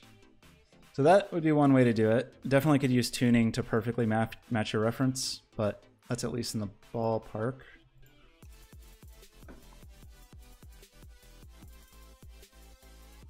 Yeah, that's way hotter in the middle. And more orangey.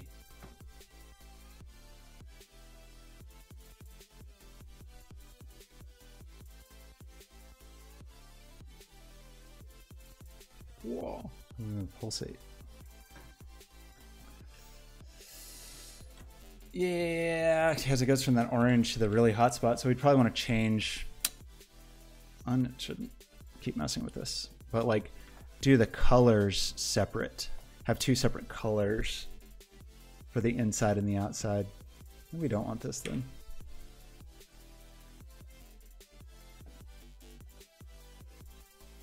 Oops.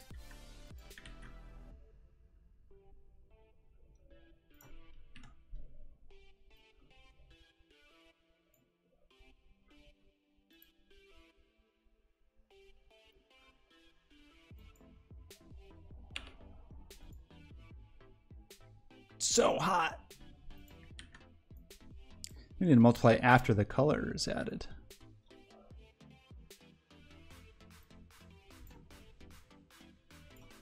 I think we actually want to do this. First apply the color, then multiply that, then set it to emission.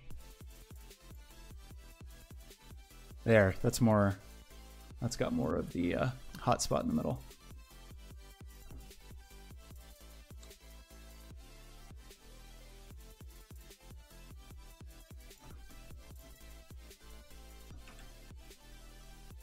A little better.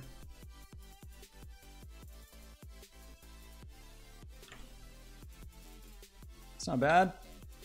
Still could have more contrast.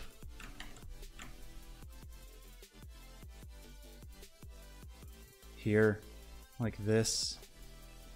This could be hotter.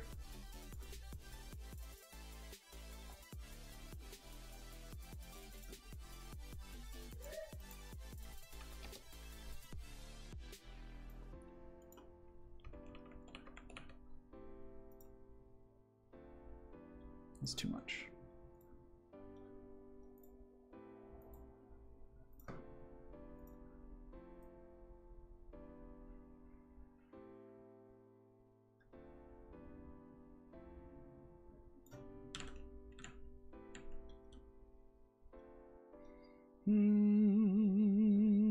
Pretty close. We don't want more color on the edges. Have like a tiny bit of missives around the edge.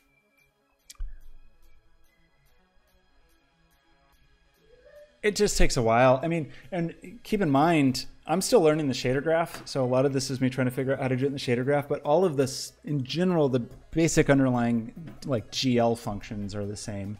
So like smooth step, all that kind of stuff is just basic shader stuff.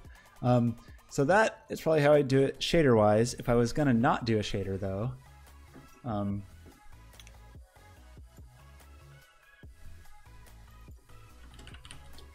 Cube. Oops.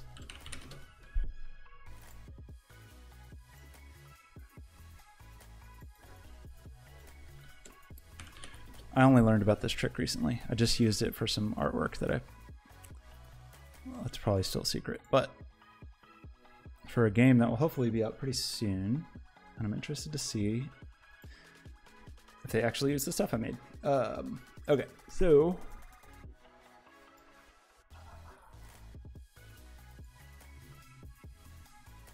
here's a cool trick.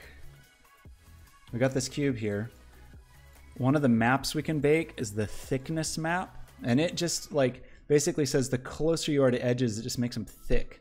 Like it's darker there. So if we bake mesh maps and we bake, all we really need is thickness. It's almost like the opposite of AO in a weird way. Not quite, but kind of. Yeah, so now we have thickness that does what you want. I want it stronger though. Can I adjust my thickness?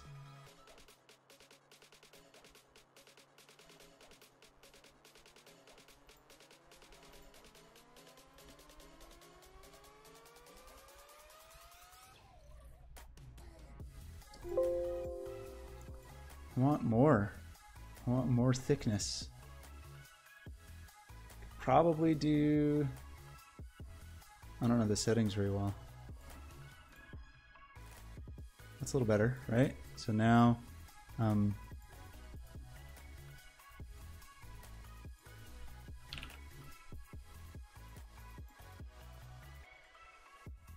yeah, okay. So say we just use that. So now, once we have that map baked, we have it. It just belongs to us. So we can now make this thing, whatever, matte plastic.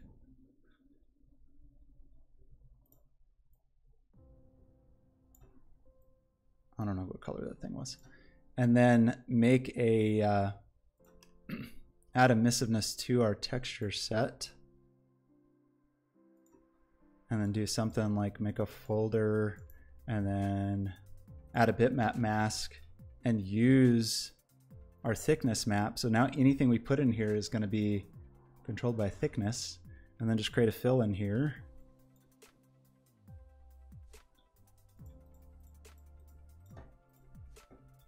And give it some emissiveness.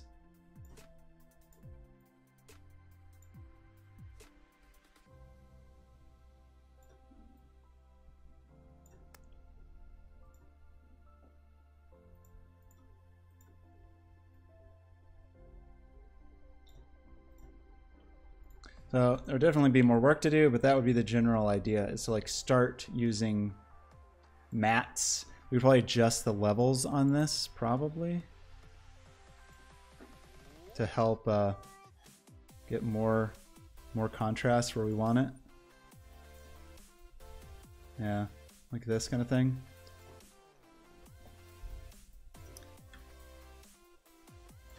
I need to turn on glare to see the emissiveness.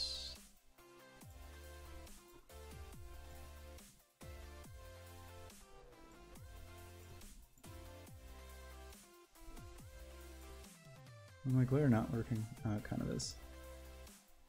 Wow.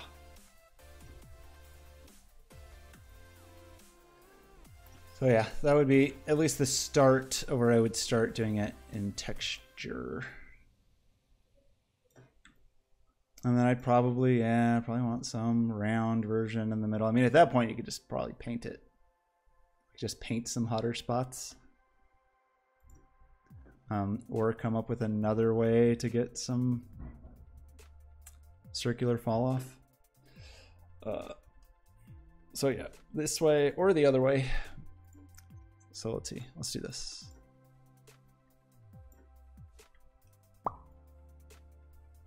Let's this time add a paint layer. I tend to like avoid painting in Substance just because, well, kind of like you just said, like you like to change things and you don't like to commit. Like, there's definitely a problem I have in Substance sometimes because I'm still messing with meshes. And Substance tries to be smart about that, but it is not perfect. So I tend to try to not hand paint things in Substance when I can avoid it and just use, you know, mesh selections or procedural stuff like I just showed you, but in this case I might just like paint a blob. I just paint in the hotspot like that. Whoop.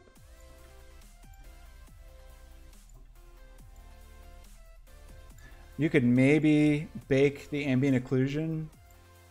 I don't know, you kind of need the inverse of it. I don't know exactly how I would do that. There's probably, you could probably continue to play with the thickness and get an even thicker thickness and end up with 2 thickness maps, maybe? What if we make that number insanely high?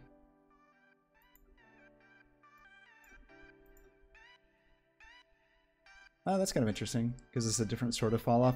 So yeah, we could do like one of these. I don't know how to. Can I duplicate this, or do I have to do some dumb thing where I export it? There's some stuff where Substance just does not do very well. Like what I would like to do is just duplicate this. I guess I could delete it from here and then now bake it again and now make this like back to 0.25. Well, let me keep the old one. No, it just bakes over it. Kind of annoying. Like I'd want to bake them and keep it.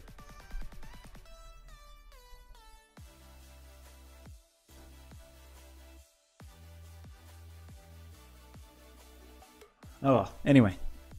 I would probably want, yeah, 2 maps. One that was roundish, one was that was not roundish, or I'd hand paint it. I probably wouldn't hand paint it. I probably want both of them. Okay, does that make sense? You could do it in texture.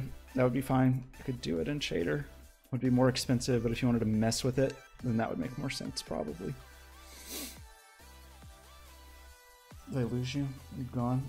Look how good this project looks now with weird glowing cubes and giant spaghetti.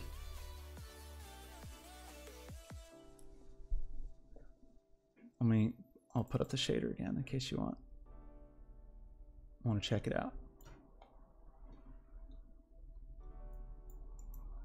Can I delete this?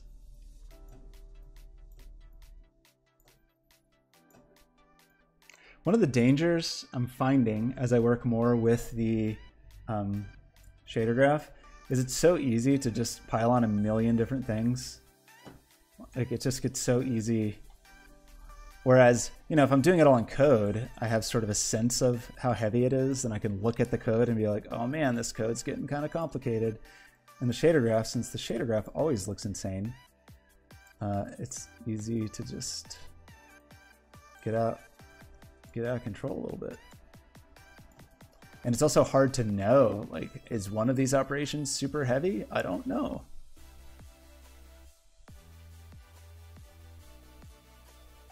Export shader graph image. I mean, I could just send you this shader graph on Discord, right? Probably.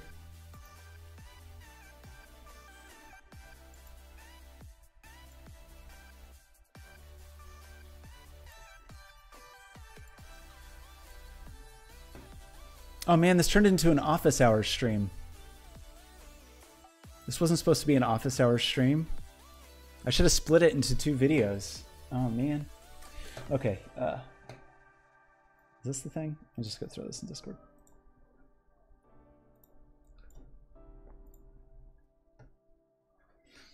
Okay, accidental.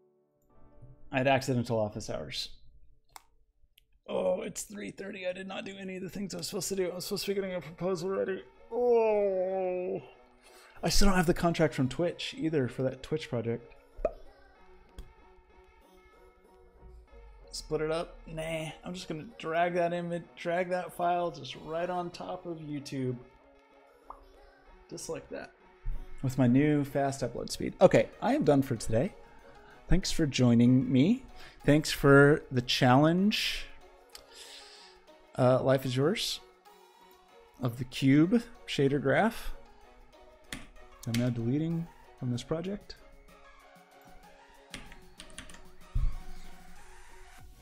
Yeah, keep all that stuff. Yeah, thanks for hanging out. Thanks for the challenge. Oh, you're very welcome. Glad to be of service. Shaders are pretty fun. All the stuff that I did today is fun, kind of challenging computer graphics stuff. I just am frustrated with myself getting stuck on that dumb I'm tied in knots in my headset. Oh no, don't nobody move a muscle. I'm like tied up in my headset. What? I can't move. Okay, hold please. Was I just spinning circles in the chair? I'm like fully tied up.